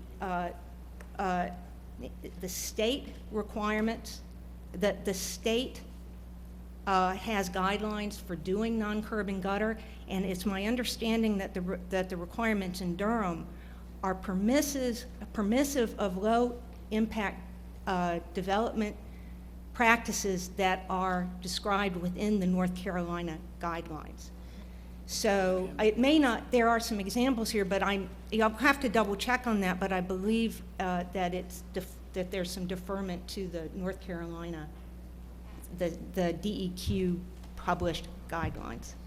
But the key thing is that modern practice, and this is what Durham's own stormwater management is spending significant amount of time and effort and money doing, is persuading residences within Durham to retrofit with things like rain gardens and vegetated swales that infiltrate stormwater into the soil on the property rather than diverting it to the streams.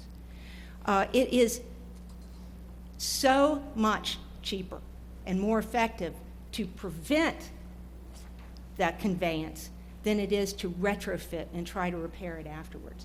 So my point there is there are ways to do the development that are well studied, well understood, accepted by the state, being supported by the city. I'll direct that question then to staff on the curb and gutter issue, and that was my understanding, is that you would be required to do curb and gutter there. Bill Judge with Transportation. I think I can answer that question. The Public Works Reference Guide for Development has street standards for new development. There are standards for both primarily curb and gutter streets, or the typical that most folks use, but there are standards where developers could use what they call ribbon pavement sections. As the previous speaker was saying, they do require fairly wide ditches, so that typically ends up requiring additional right-of-way in order to locate the sidewalk out behind the right-of-way. are behind the ditch and with the size of those ditches. So they actually end up being quite a bit, I guess, less efficient for developing the land. Where do the from a utilities standpoint. go? I'm sorry, what? Where do the utilities go? Well, yeah, those very issues, streetlights, sidewalks. So we do have standards, but they typically end up, rather than being in a 50-foot right-of-way, you end up needing like a 60 or 70-foot right-of-way in order to locate all the necessary infrastructure.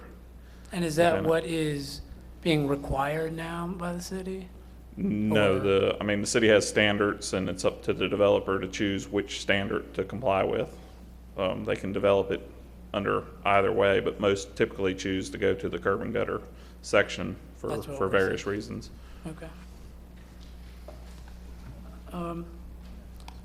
Okay, that's really all the questions that I have. I think that the plan is a drastic improvement from what was presented in July. There's no more townhomes. I think that's probably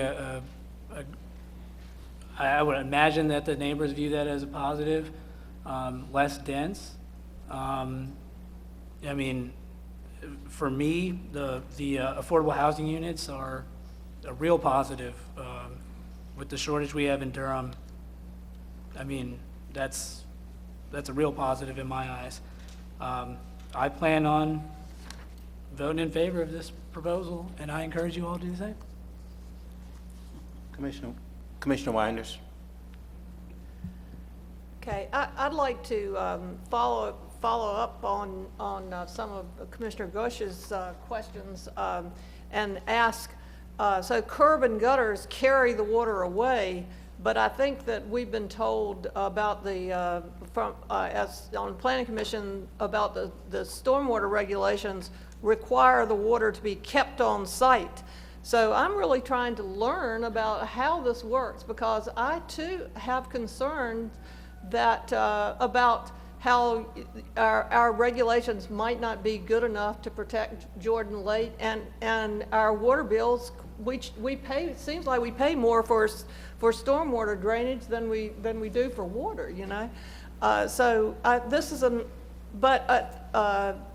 think it's a bigger issue than just this development, and this is an opportunity for us to learn about the bigger issue.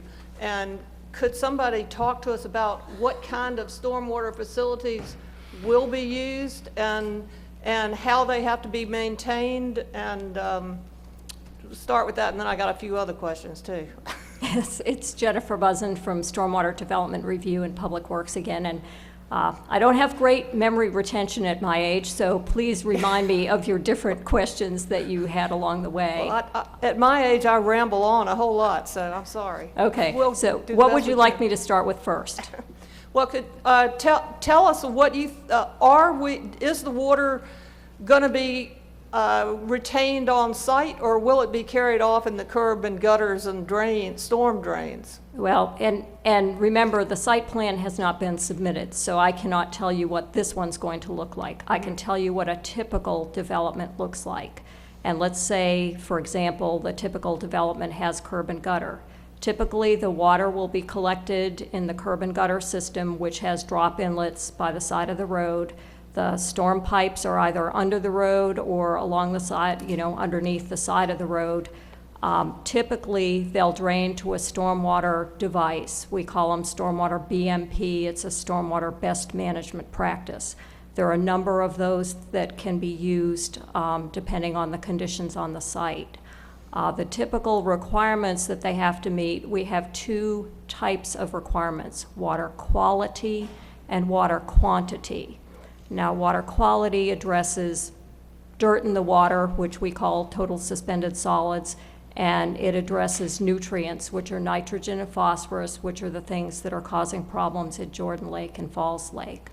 On the water quantity side, we need to make sure that after you pave over much of the site, more water is going to run off faster. So we need to, there's different ways that can be done.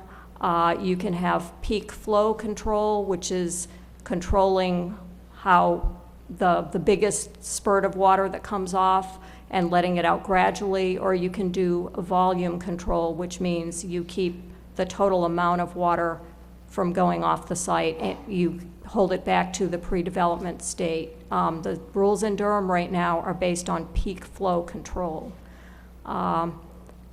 The storms that we are required to, or we require applicants to analyze are the 1-year peak flow storm, the 2 and the 10-year peak flow storm, and occasionally the 100-year storm, if we see possible flooding problems downstream. So, so we only have at maximum protection against a 10-year flood, and maybe only 1 or 2 years. We might expect it to overflow every year or two. Well, the applicant needs to model the pre-development hydrology and the post-development hydrology for all of those different storms, and there can be no increase in the 1-year storm. The 2 and 10, some increase may be allowed. It depends on what the analysis shows. Again, the 100-year, we would require it if we felt the conditions warranted it. That's at our discretion. So in this situation where we know the downstream neighbors have flooding problems, will there be stronger regulation on this development? In this situation, and I'm trying not to make any promises here, okay, I look at the floodplain map. I see homes over in the Tanglewood and Tryon area that are already in the floodplain. I also look down to Pickett Road, and I see that the 100-year floodplain overflows the road during that condition. We have to protect public safety, and that includes 2 things. We don't want to raise the flooding against any habited dwellings, so people's homes. We don't want to make them more flooded than they are. We also, as a public safety measure, would not want to increase the flooding on Pickett Road. Again, the tools we have to assess that are modeling. So we would just have to use the models and see what their predictions came out to be. And so based on your assessment, then if you thought that enough retention capacity needed to be there, you would have to cut back on the number of houses. They wouldn't be able to build 126 houses. No, that's not how it works. Okay.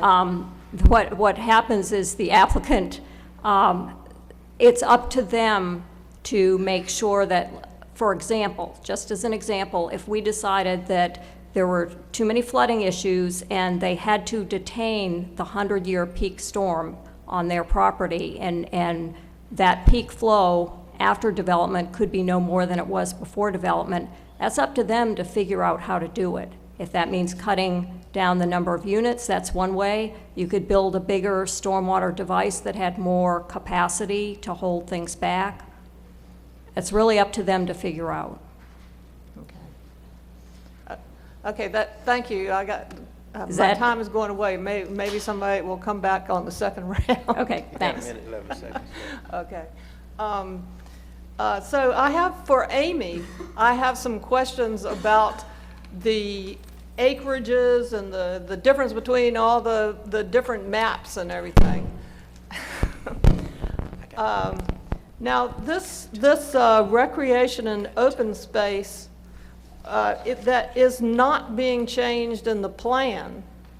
Are we speaking of the future land use map Yes, change? yes, Okay. yes. The green area is recreation and open space. What does that mean in terms of what can be developed there? The answer is it depends. In this particular situation, the recreation and open space designation follows the floodplain. So essentially you're subjected to the, at site plan, what the floodplain rules are. And I apologize, I don't know those in detail. That is not something we would typically endeavor at the zoning maps change stage. And backing up a little bit further at the plan amendment stage, we're looking at it as a recreation and open space, and that category encompasses several types of land. It's property owned by Duke, just owned by Duke, not with a specific designated use, as well as floodplain and some other designated areas in the policy. So the development plan has just this narrow little border, buffer along the stream, and it does not cover nearly as much as the green part through the of the recreation open space in the comprehensive plan. Sure, the designated, the development plan does meet the requirements of a development plan. They have shown the floodplain or floodway fringe on the existing conditions page, and I'm not sure if it's my copy, but I think it's also on the proposed conditions page. However, typically, it could be a very light copy, but Mark, if you, that we can't see. If you'll go back to page DV1 alpha, it is on the existing conditions page. Yeah. It is reflected there. It is not a requirement to be shown on the proposed conditions page. There are certain development activities that can take place with additional approvals that are beyond the development plan stage. There can be commitments to not do certain activities at the development plan stage, but it is not a requirement. So this trail easement roughly follows the floodplain, I believe, and we can guess that there will be nothing. So we may have houses on the Colony Hill side of the plain. This is the floodplain line. Yeah, okay. Floodway. Okay. Okay. Okay, shall. Want to finish that question? Well, God, I have so many more. Somebody else might ask them. Okay. Well, I think Commissioner Miller has answered that question, that no, the floodway, the trail may be in the middle of the houses. Is that correct? I'm sorry, I was waiting for the question. So it's possible, yes. There is no commitment as to where specifically the houses will be. There's no lot layout, there's no building footprints for any structures whatsoever. The only thing that we know is that the trail will be at that location. Okay. That's the commitment. Yeah. And it could be the same as a street. It could be, the trail could be going down the street. Could it? It depends what the parameters of the easement are. What we're looking for is the exact committed language for the easement and what that would entail and what would be accepted as an easement to satisfy that condition. I just wanted to add that you can't just build a house in the floodplain. There are other requirements. Again, that's beyond the zoning stage. So I just want to clarify that if I hadn't already. Okay, thank you. I'll let somebody else have a turn. Okay, Commissioner Hyman. Thank you. I have several questions as well. They probably have been asked and answered already, but because I still have some questions about the questions, I want to ask again. I'm looking at the potential unintended consequences of the clear cut and the current flooding situation. I had an opportunity to walk this property, and I walked through the woods and I watched the standing water. The topography in the neighborhood is interesting too, because there's a potential for some houses to be high, some houses to be low. And so my question is, what is being proposed that addresses the current flooding, that specifically addresses the current flooding and the impact of that flooding on the project? Has that been, because we're looking at all of this water now, so what has been, and I don't know whether it would be stormwater or the developer is also aware of it, and can anybody tell me specifically what addresses that now? So I'll try to answer your question. The flooding problem is a result of 3,008 acres upstream of the property.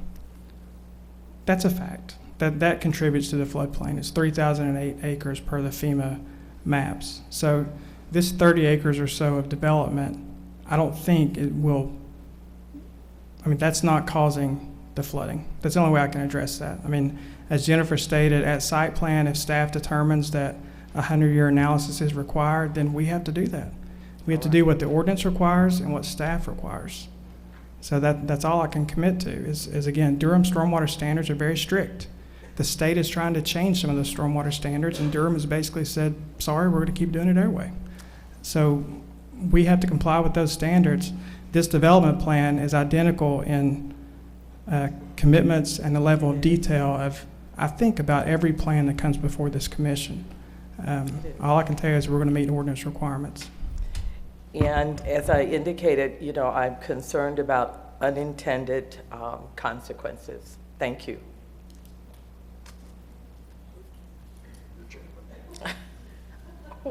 So, there's this list of who the speakers are. Okay, so who's next? Okay, the next person to speak is Deidreana.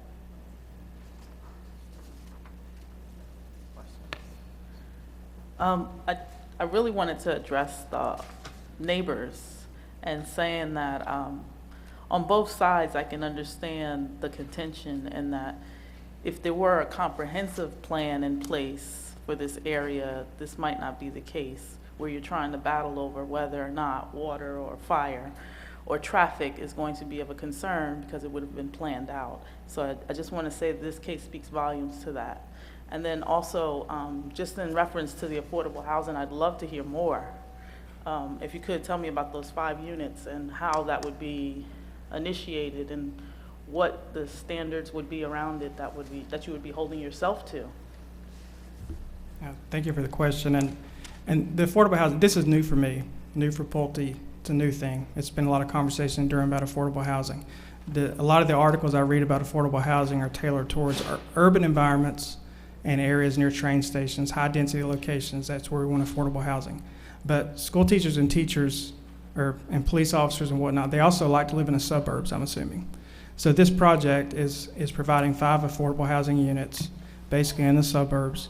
The units are no different from any of the other units. They look no different. It's all the same. You know, the price point of the homes is going to be anywhere from $300 to $350 market rate. So as a buyer comes along who qualifies at the 60% median income level, the way Durham, and I'm not trying to redefine affordable housing, we're just following what Durham's ordinance is. As that buyer comes along and Pulte can qualify that buyer, they can buy the same house that anyone else in here can buy, but at a reduced rate to comply with the affordable housing part of the UDO. So again, it's 5 units. They're not designated in any location. It's not 20 units here and here's a pocket of 5 that just aren't quite as nice as all the other units. It's the same units. They're going to pop up as people come in, and that's how they get sold. Just to follow up, so after the initial sale, would there be anything to keep those units affordable? We've had conversations with staff about this. Again, this is new. What we can control is what happens at the first sale. I don't know how to control what happens beyond that. I'm not that smart. It's a question for staff and the affordable housing, I guess. Is that a commitment?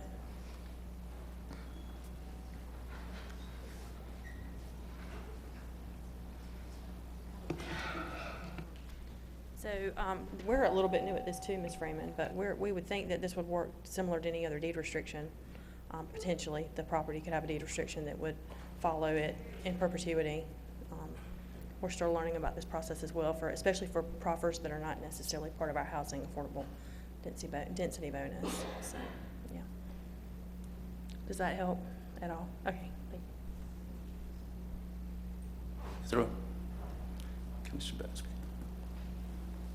Thank you, Mr. Chair. Mr. Edens, I had a question for you. And thanks for your answer on the affordable housing question as well. I've heard from a lot of neighbors. I've probably gotten over, as other commissioners, over 40 letters, handwritten in the mail, over email, raising various concerns. I think you've talked about a lot of those tonight.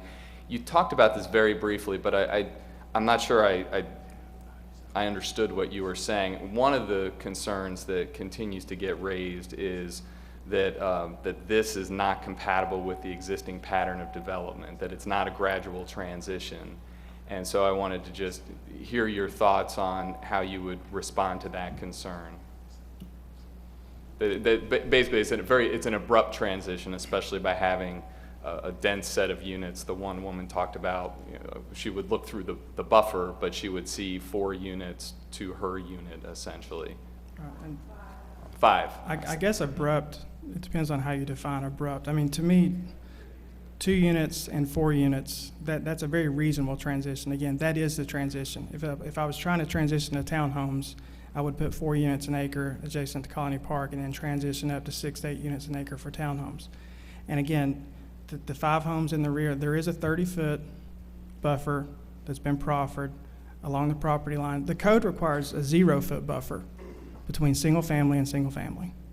Okay, so we're proffering a 30-foot buffer. There also will be a backyard to these units wherever the units are located.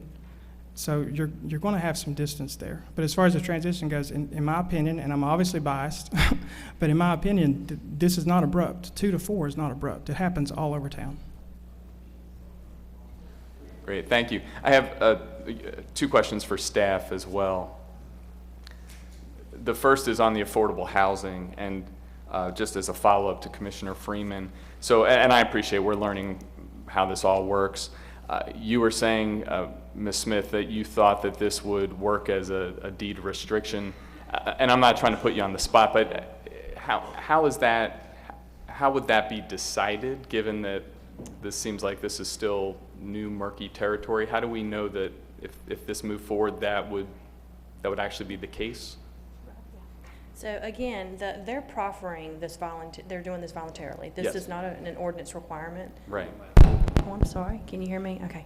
This is not an ordinance requirement, and because it is a voluntary proffer, they control what's proffered. We don't. Right. So in this situation, and I'm not an attorney, I just threw out deed restriction because I know other things are handled through deed restrictions, and that might be an avenue. The applicant is voluntarily proffering these commitments, so Right. we cannot define those for them. Sure. So it's a fair statement to say that while, and I think seeing affordable housing units in any proposal is a positive step forward. But in theory, someone could purchase this property that fits the definition of affordable housing, and then they could flip that property, or they could rent that property. I mean, potentially, those are unknowns that aren't addressed in Right, this. there's potential because it is not an ordinance requirement, so we don't define it. It is a proffer. So, and the applicant may speak to that better than myself. Okay. So. And then just one other quick question. Oh, I'm sorry. Okay. I was just saying, if I could add something to the ADU portion of it. We've met with. State your name, Mr. I'm sorry, Bob Anderson, 1225 Crescent Green Drive, Cary. We've met with community development to see if they had some type of prototype outside of their own program to where projects like this that are private could take advantage of some of their buyers. And they didn't seem to have a program in place. So what we're doing is we're talking to some of the other commission members that are working with the ADU groups, and we are talking to them to make sure that we make sure this is a program that works, not just for the initial sale, but something that lasts for 10, 15, 20 years, in this location close to Duke. So. Okay, great. But again, to be clear, I guess that's not a commitment, that's just Well, we don't know what to ongoing. commit because there's no program in place to commit to. Right. That's the in-between that we're caught in. So, we want to make this happen. We're going to be, in the Triangle area for a while, so we're committed to making this work. Right. We just need the time to figure out how to make it work. Okay, great. Yeah. Thanks for the clarification. And then one final question for staff. You mentioned this plan doesn't show the access to Tanglewood Drive. I was just hoping that could be stated again. I just want to make sure I understand that. Amy Wolf, the Planning Department. That's correct. The proposal before you, the development plan, does not meet the technical requirement to connect to the existing infrastructure on Tanglewood Drive. It is the applicant's, we provided several options, either commit to closing Tanglewood Drive so that you're not required to make that connection, or show the connection, and then that would offer, that would require a connection, and at site plan, the applicant could prevent evidence that would meet the criteria of the UDO, citing things like environmental features that would not make that connection possible. So that's a little bit more context of what that UDO standard says. But because either the commitment to close Tanglewood has not been proffered, nor has a connection been shown, this request is not meeting the technical requirements. So Jared, can you address why you chose not to do that? Because that was my question. Because Tanglewood Drive is located well into the floodplain. We've had enough conversation about floodplain here tonight. I don't think anyone in the room wants us to build a road that connects to Tanglewood Drive. So our alternative was to propose a pedestrian easement. Our thinking is you keep the right-of-way at Tanglewood, which can serve as a starting point for that public pedestrian access. We're going to be platting an easement from Tanglewood to Sandy Creek where the future trail will go. I think that makes a lot of sense. And I think it's better all the way around. I don't think anyone here wants to extend Tanglewood Drive. The UDO requires it be shown, but there's many parts of the UDO that speak against building impervious surfaces inside the floodplain as well. So to me, it just made sense not to show it. Okay. Thank you. Are you finished? Commissioner Miller. Thank you, Mr. Chairman. Grace, I want to ask out loud the question you and I talked about briefly. The development plan calls for single-family homes, but not single-family detached homes. With the language that's there, would it be possible to have attached dwelling units under the single-family as it's written in the development plan currently? Or you're asking, could they add that at this point? No, Or I'm could asking. they do something other than or they could do attached, not just Can they do attached under the current language in the development plan? Correct, it does not specify. So And if there is they- potential there for that. And if they wanted to eliminate that possibility, they could add the word detached. Correct. All right. We would work with the applicant if they made that type of revision before it went to the governing body. If that would be a voluntary proffer, we would work with them on that. All right, thank you. You're And then the next question that I have actually is for the stormwater Okay. folks. Thank you, Grace. Oh, you're welcome.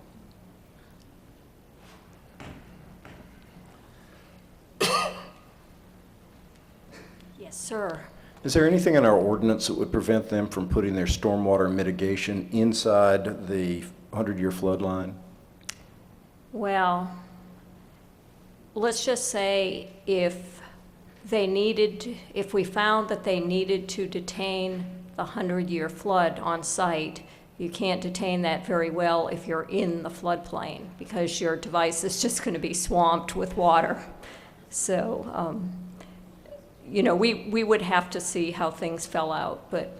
But my question is it possible that it could be organized that way?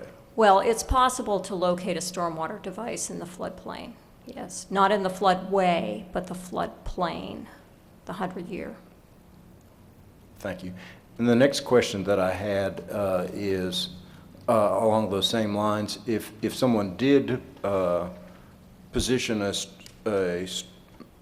stormwater mitigation device in such a way that it was damaged by a flood, who would be responsible for repairing it in the future? Would that be a municipal responsibility, or would it be the responsibility of the homeowners association? That's a good question. I think, I've forgotten your name, but we had several questions earlier, and you actually touched on that. Who is going to be responsible for maintaining the devices? It would be the homeowners association. The city of Durham does not maintain private devices. So if there were damage due to a storm or whatever, lack of maintenance, that the homeowners association would be responsible for coming in and fixing the stormwater device back up to the standards it was designed and built to.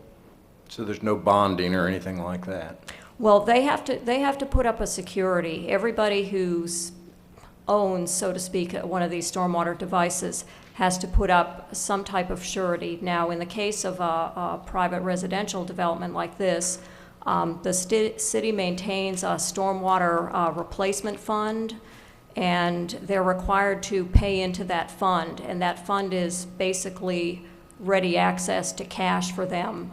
They already have credit to take money out of that fund should a disaster happen and they need to repair or replace their stormwater device. It's like a city bank account for stormwater. Yes, it is. It's a city loan account, because once they borrow the money and they fix it up, then they have to repay it back into the fund. All right, thank you very, very much. Sure. That helps. Mr. Chairman, I'm going to use, rather than go around twice, I'd like an opportunity to address my fellow commission members. I'm going to vote against this, and the main reason is that it stops short of what I think our planning policies actually expect out of a development like this.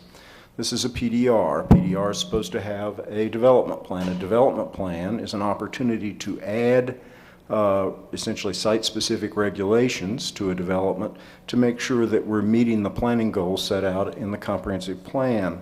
Two of the planning policies that matter a lot to me are reposed in Chapter 4 of the comprehensive plan, and these are the ones that want new developments to be innovative and for them to have smooth transitions and for them to be organized in such a way so as to relieve monotony. And then there's another one about the way we organize garages.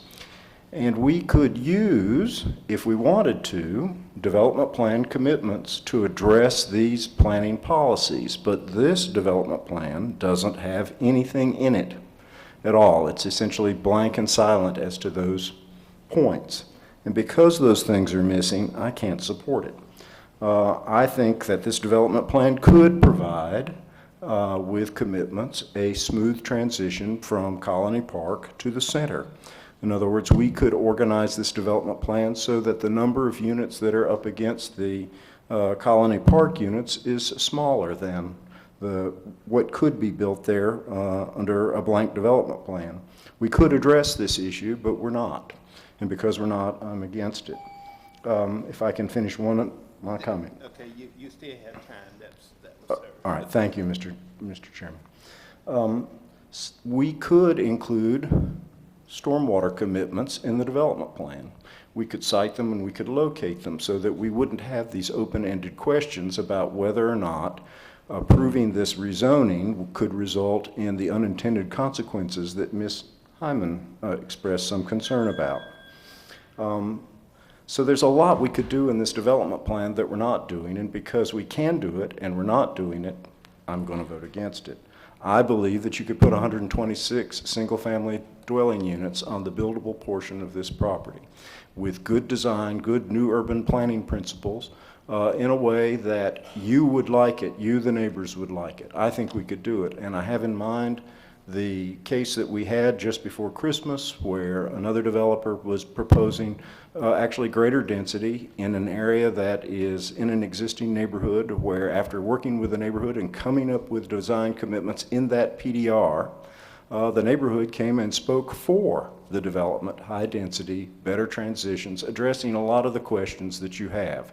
In other words, the mechanism is there in the code that would allow you to where we could all go away winners in this and address the planning policies in the comprehensive plan that we're not addressing.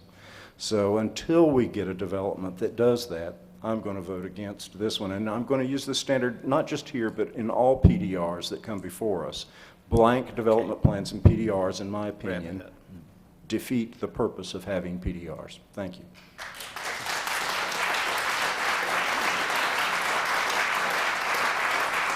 Okay, Reverend Whitley.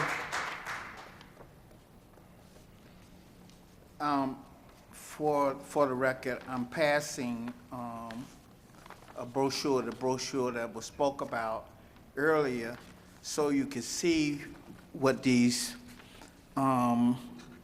housing units, independent separated housing units, look like.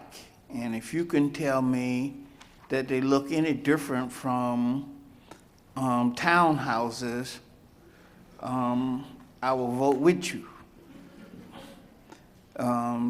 They look like townhouses. And my father told me one time, if it walks like a duck,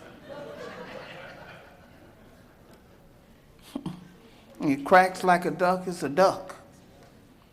You know,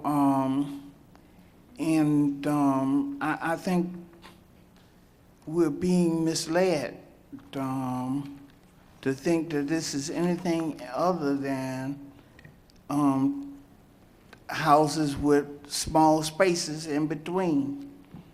And I think that's unfair to policymakers, and I think it's unfair to us. Listen, I do not want my comments to be taken out of character. I know that we need to grow, and we need to provide housing. I know that. But to be hoodwinked is something that we don't have to happen this day. You know, this project is going to be a nightmare for runoff, and there's nothing tells us that they've done anything to mediate that problem.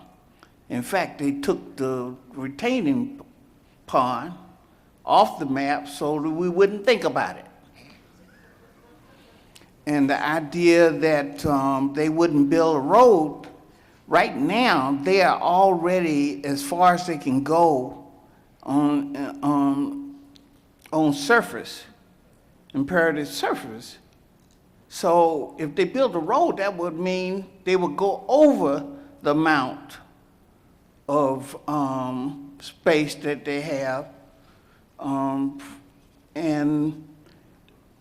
of course, I trust that he don't want to build one in a floodplain, but it also tells us that we're not seeing everything we need to know. Thank you. George. I've got to say, being the new kid on the block, I sort of wonder why I decided to come back. It seems like it's a very complicated case and that there are polite disagreements. After listening to everything that's been said, I've got to admit that these are difficult cases for me. And what makes it difficult is the site itself. Not only is it located next to a low-density established neighborhood, but then you've got 15501, a pretty major thoroughfare on one side. But the thing that really bothers me is and concerns me is the environmental sensitivity of the site. And it's particularly due to runoff and to the pollutants that can get into the stream and stuff like that. And I say that in part because I spent a lot of time actually working on the Falls Lake rules. So I know something about the work that goes into some of these things. I would be a whole lot happier with this if the plan amendment kept the low density up to 4 units an acre all the way across, and I'm not talking about the very low density, but the low density part. And if we could reduce the number of buildings down to where we got a density that was under 4. 116 dwelling units would get you, or say, around 3.8. I think that would make it a lot better and perhaps address some of the environmental concerns that the neighborhood has. And I also agree with Mr. Miller's comments in the fact that I think there are a lot of other things that could be addressed through commitments on the development plan that are not being addressed. And with that, I'll shut up. Thank you. The chair will now entertain a motion if we have no other comments. Mr. Chairman, Commissioner Miller. with regard to case A 15-00010, the plan amendment, no, strike that. A 15-00012, the plan amendment, I move that I move to approve this. Second. Okay, motion by Commissioner Miller, second by Commissioner Bryant. not Brian, but Brian, that we approve this. All in favor, let it be known by roll call.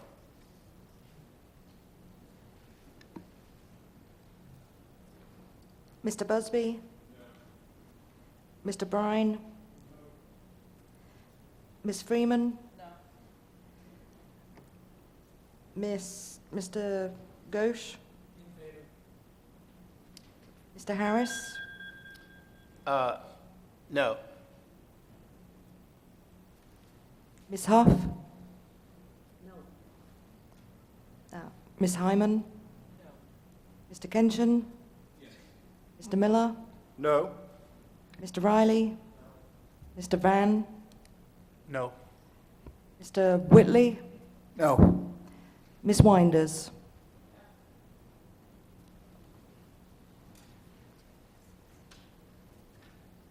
Three to eight.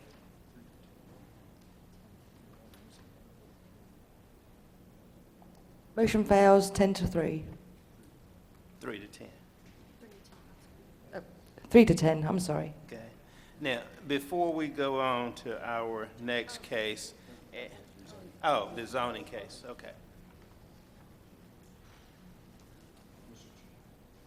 Now we're in business. Mr. Chairman, if I may, I would like to move approval of case Z15-00031. Motion by Commissioner Miller, second by Commissioner Bugsby, that we approve zoning case Z15-00031. Roll call. Mr. Busby? Mr. Brine? Ms. Freeman? Mr. Ghosh? Yes. Mr. Harris? Yes. I'm sorry. Miss- No, I'm sorry. No. Ms. Huff? No. Ms. Hyman? No. Mr. Kenshin? Yes. Mr. Miller? No. Mr. Riley? Mr. Van? No. Mr. Whitley? No. Ms. Winders? Yes.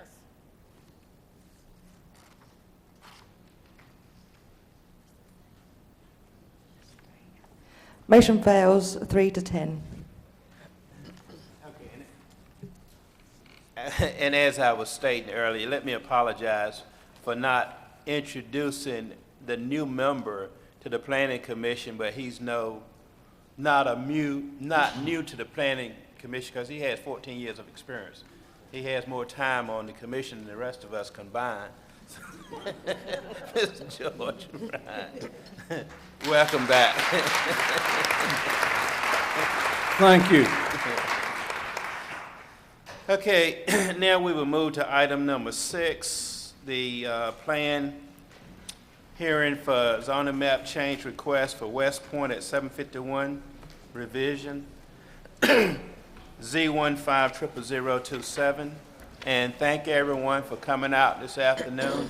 It's snowy day. It's only about 3 inches out there now.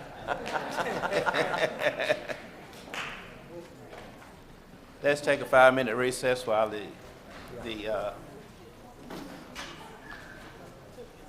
Look, I know you were excited. Oh.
Yeah, we're still on.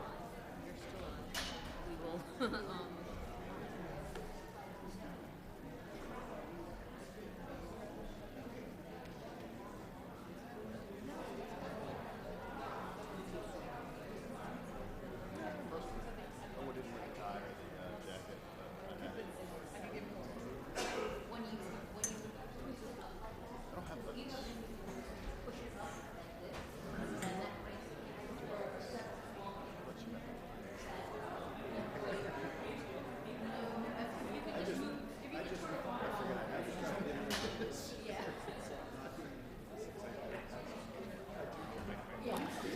All right, let's come back to order.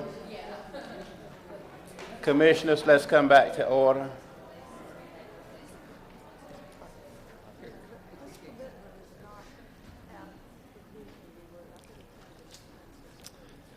And if you would take your conversation out into the corridor, we would appreciate it.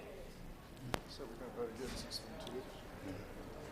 I didn't know Kim was involved in this. So open the public hearing for, Got most of your commission members gone. I think we need to wait, don't you? no. We have 8. Well, it's not fair to the speakers.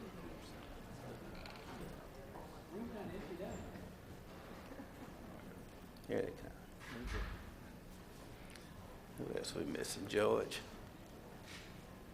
A lot of people, because of the demand for the bathroom, I think people want outside. Here comes George.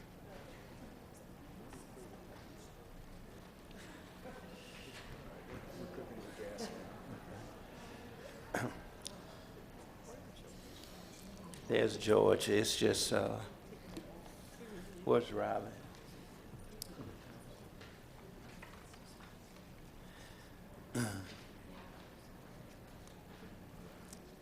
Okay, Cal. Question is, will it let me do it? There it is. And this is 27.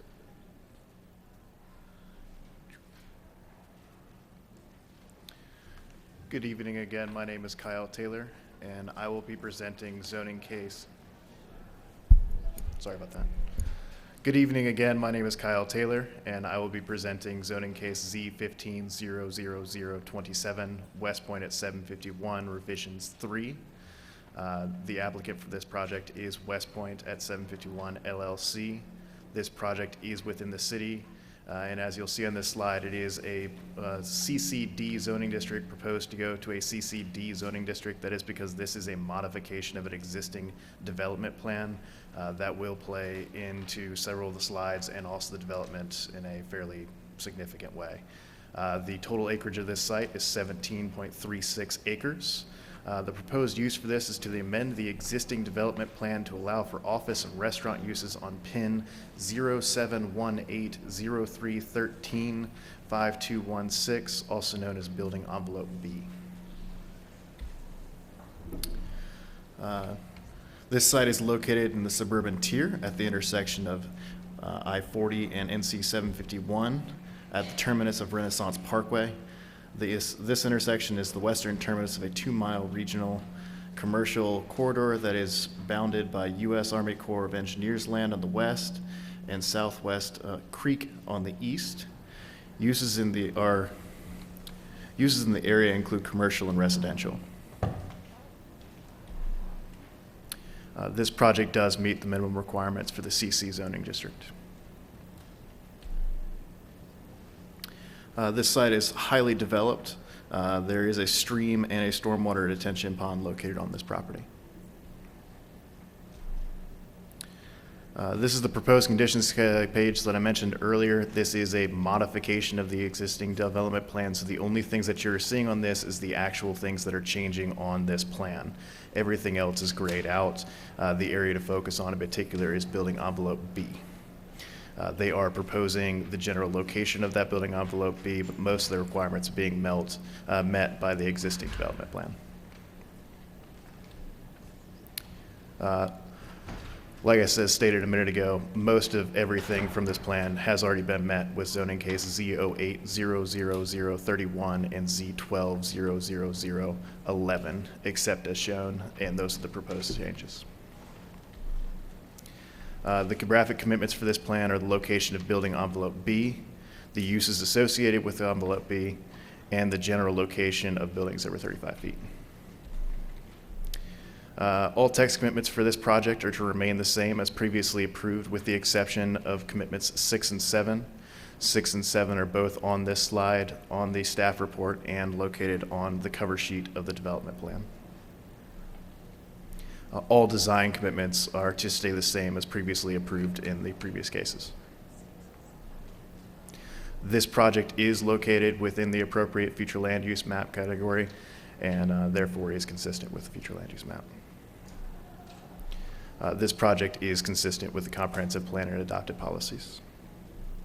And as such, staff determines that this request is consistent with the comprehensive plan and applicable policies and ordinances. Thank you. Thank you, Kyle.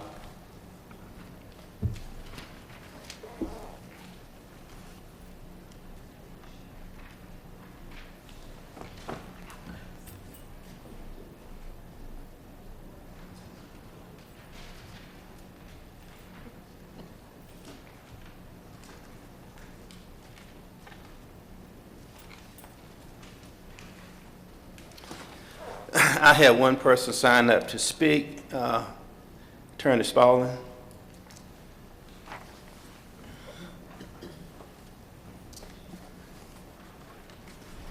Good evening, Mr. Chair, members of the Planning Commission. My name is Kenneth Spaulding. I represent the applicant West Point at 751 LLC.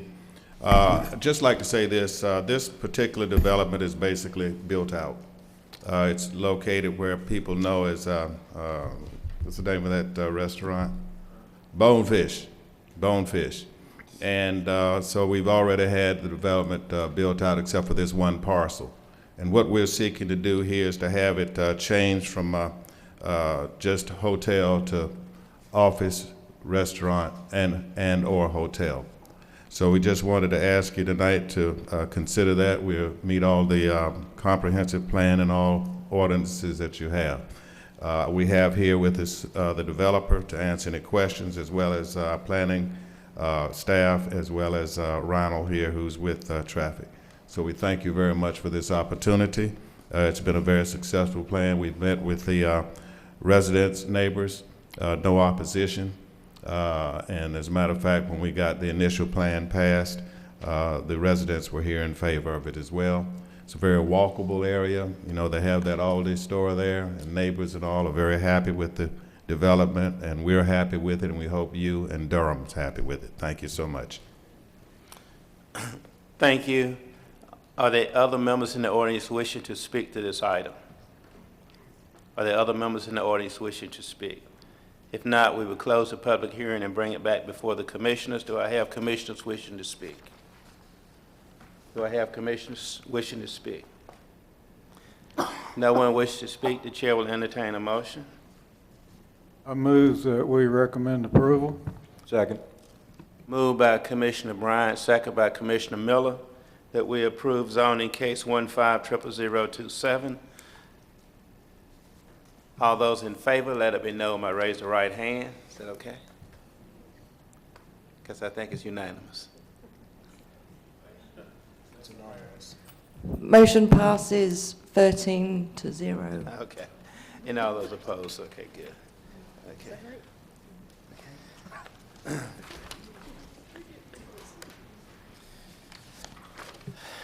Okay, we have new business. Melvin.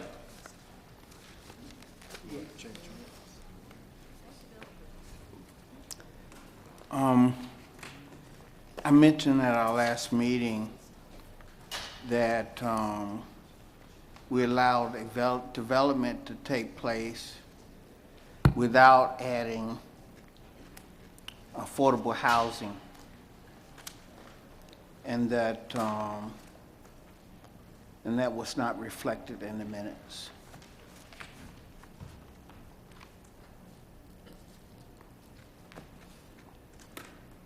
I mentioned that we need to be consistent. If we're gonna vote against a good project because it doesn't have affordable housing, then we need to do it consistently. Okay. Let the minutes show that Commissioner Whitley would like for the commissioner to be consistent with their recommendations to the elected body. And not just affordable houses, but consistent, period.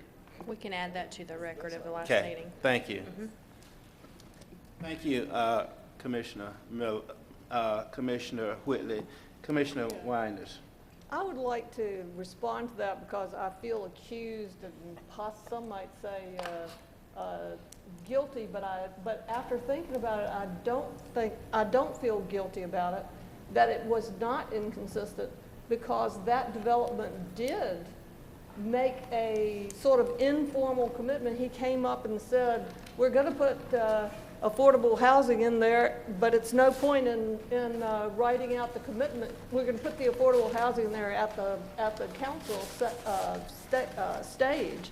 And that was not really different from what the Rose Walk development had said, given us a PowerPoint and done a commitment at the last day too. So I did that I voted for that one with the understanding that it would have it. But generally, I believe that at this point, the affordable housing commitments need to be voluntary, and I don't want to say that I voted for or against something just because of the affordable housing, and I did not vote on this current one because of the affordable housing. I will put my reasons in my comments. If anybody wants to read them, they can do that. Commissioners, I don't think his comment was addressed at any particular individual. That's correct. It was for the commission as a whole, but not. So please don't take any of this personal. Okay. Don't take it personal. I think he wanted to have the best commission that we can have. Commissioner Freeman. I would just like to add to Commissioner Whitley's comment in saying that it would be great if all affordable housing proposals were included with or included site plans so that you could, in this case, I think it could have moved forward if it would have had a site plan. And with a lot more commitments, it's not going to be a cut and dry where I think any of the commissioners here are going to be able to say that for every instance that there's affordable housing or that there's not affordable housing, something else could be going on, like an environmental issue or stormwater. So, just keep in mind that it's not all just about affordable housing. It is actually about what is best for Durham. Thank you. Another bit of new business, Commissioner Miller. So, Mr. Chairman and members of the commission, and also this is to Grace, over the last, few months, we have been getting a lot of invitations to correspond with members of the public, either by email or in written form. I've gotten lots of letters. I can't believe they're writing to me and not also writing to you. It's not because I'm pretty. So one of the things that worries me as an old government attorney is that all of our correspondence with members of the public are public documents, even though they're in our computers and they are in our custody. And since I can think of another public official whose use of private email for public business has created some difficulty for them, would it be possible for us to have email accounts through the city that you guys could easily access? So if somebody said, I want a copy of all the emails that Miller wrote on that case, you could just pull them up and I wouldn't have to go searching through them and they wouldn't be worried about whether or not I had been selective? Yeah, I was just talking with Ms. Young, the Assistant Director. I think we can look into that. I can't answer that question because I'm not part of the Technology Solutions Department, and I don't know all the policies and protocols on that, but we certainly would be glad to look into that for you. When I got appointed, I had no idea I was going to be called upon to do so much written correspondence, and I do want, if there was a kerfuffle and somebody says they wanted to see all that, I write everything so that it can be a public document, but I also wonder about my ability to produce it later. Because I don't have an elaborate file system for all of this stuff. I have notebooks and that kind of stuff, but I would love to say it's in perfect order. And I don't want to burden you guys with it, but it seems to me if you had it there, and you wouldn't even have to call me and say, exactly. Here it is.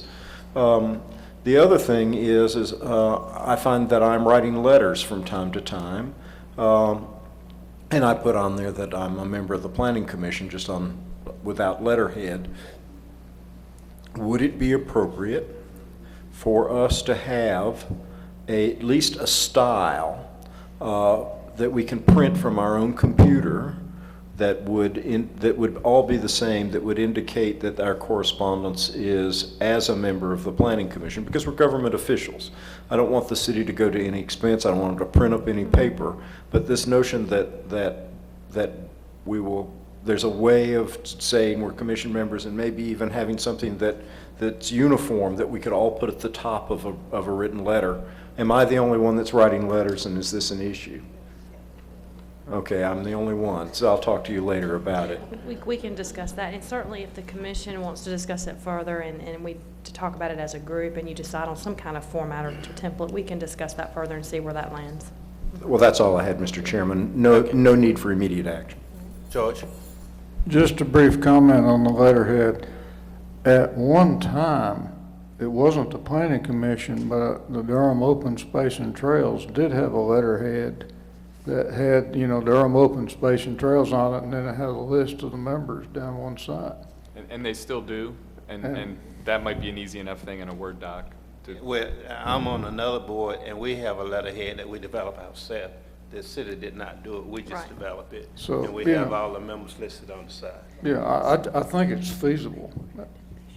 I just want to make sure that when we communicate, if Joe Citizen writes to 14 members of the Planning Commission and 4 of us or 14 of us write back, that they don't get 14 different styles, and I think it looks better if we appear to be all working for the same organization.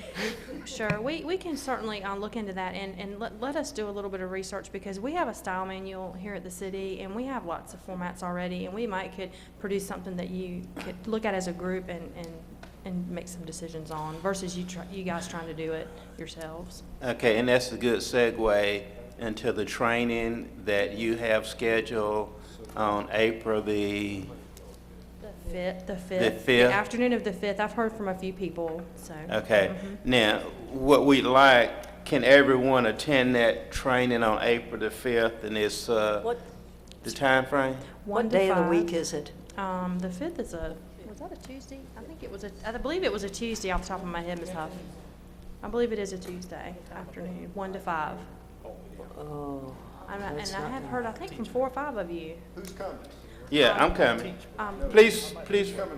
We have tentatively booked or reserved Mr. Owens.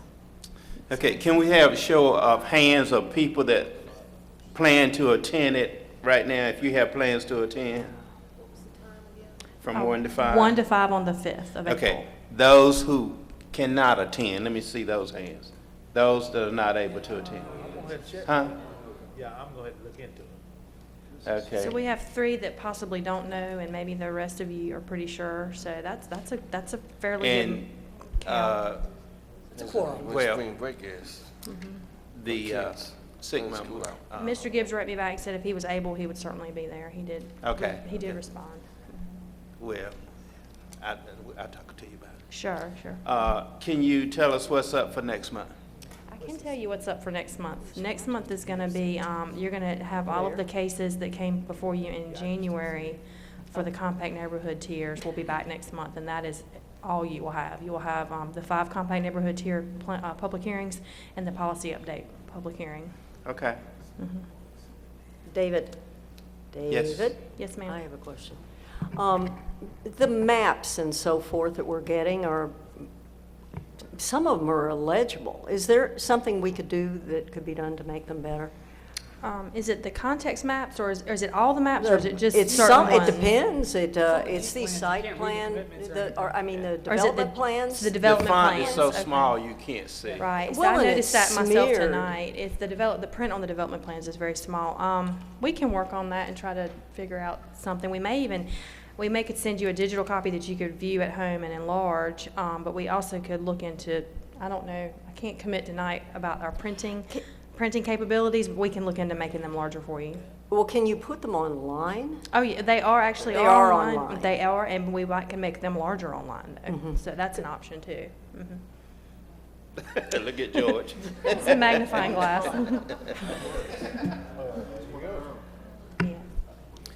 Okay. We would certainly look into that, and we'll let you know what our options are, and then you can tell us what you prefer or what would work for you.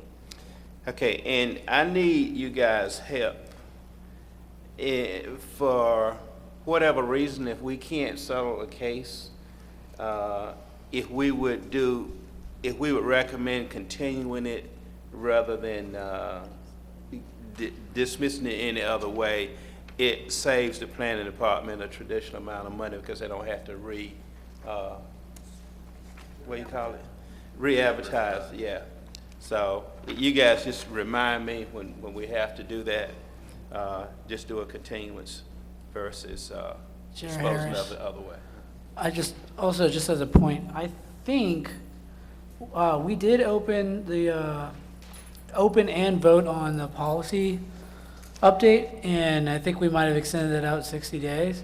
So technically, we can only extend that out another 30 days because we only have 90 days on which we can continue something out. So I'm just saying, if we want to keep these cases in one pack, which seems that is what the planning department is trying to do, if we are going to continue these new cases that we open, we may just do that for another 30 days before they come back. That way they can all come back. It's automatic 60. I'm not sure that's right. Well, Because that's we what have I- 90-day discretion. Yeah. Someone made a suggestion that if we had the situation that happened last time where we lost the quorum, that maybe we could have gone ahead and done the public hearing and then and not do the vote and let members of the Then you have to have a council public hearing again. to watch it on TV. No. Because we, and before we vote.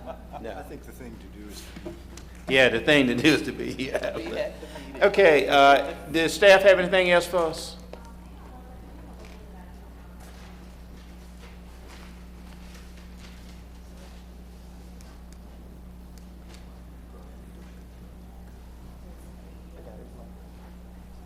We would like to look that up real quick for you. It's not in where we were looking. Oh, well, I have that. That's right. It's actually, we just want to make sure everybody's on the same page.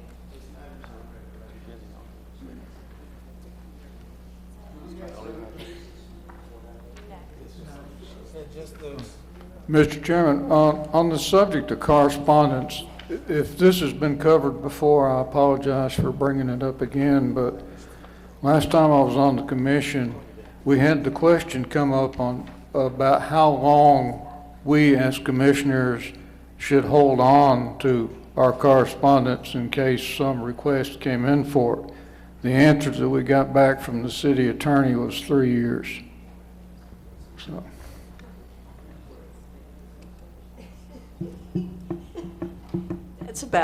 That's not even the life of some computers.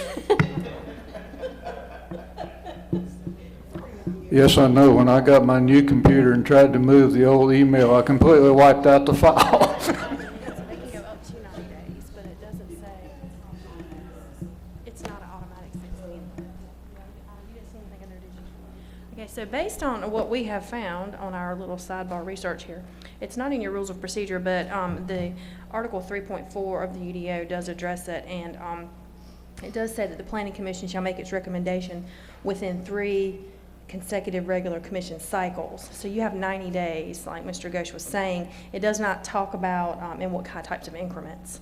It just says up to 90 days of its initial public hearing. So it might be somewhere. Yeah, we'll look there too. I don't have that on me, but that is we probably need to take that into consideration next month, and we'll watch that closely. So thank you for bringing that up. So you go on with the training plan. Great. I'm going to go ahead and book it. He's scheduled, penciled in for us, and for the afternoon, and we'll have some snacks for you. We'll try not to keep you too long. he is a good teacher. Okay, if nothing else, I'll turn an adjournment motion. Move to adjourn. So ordered.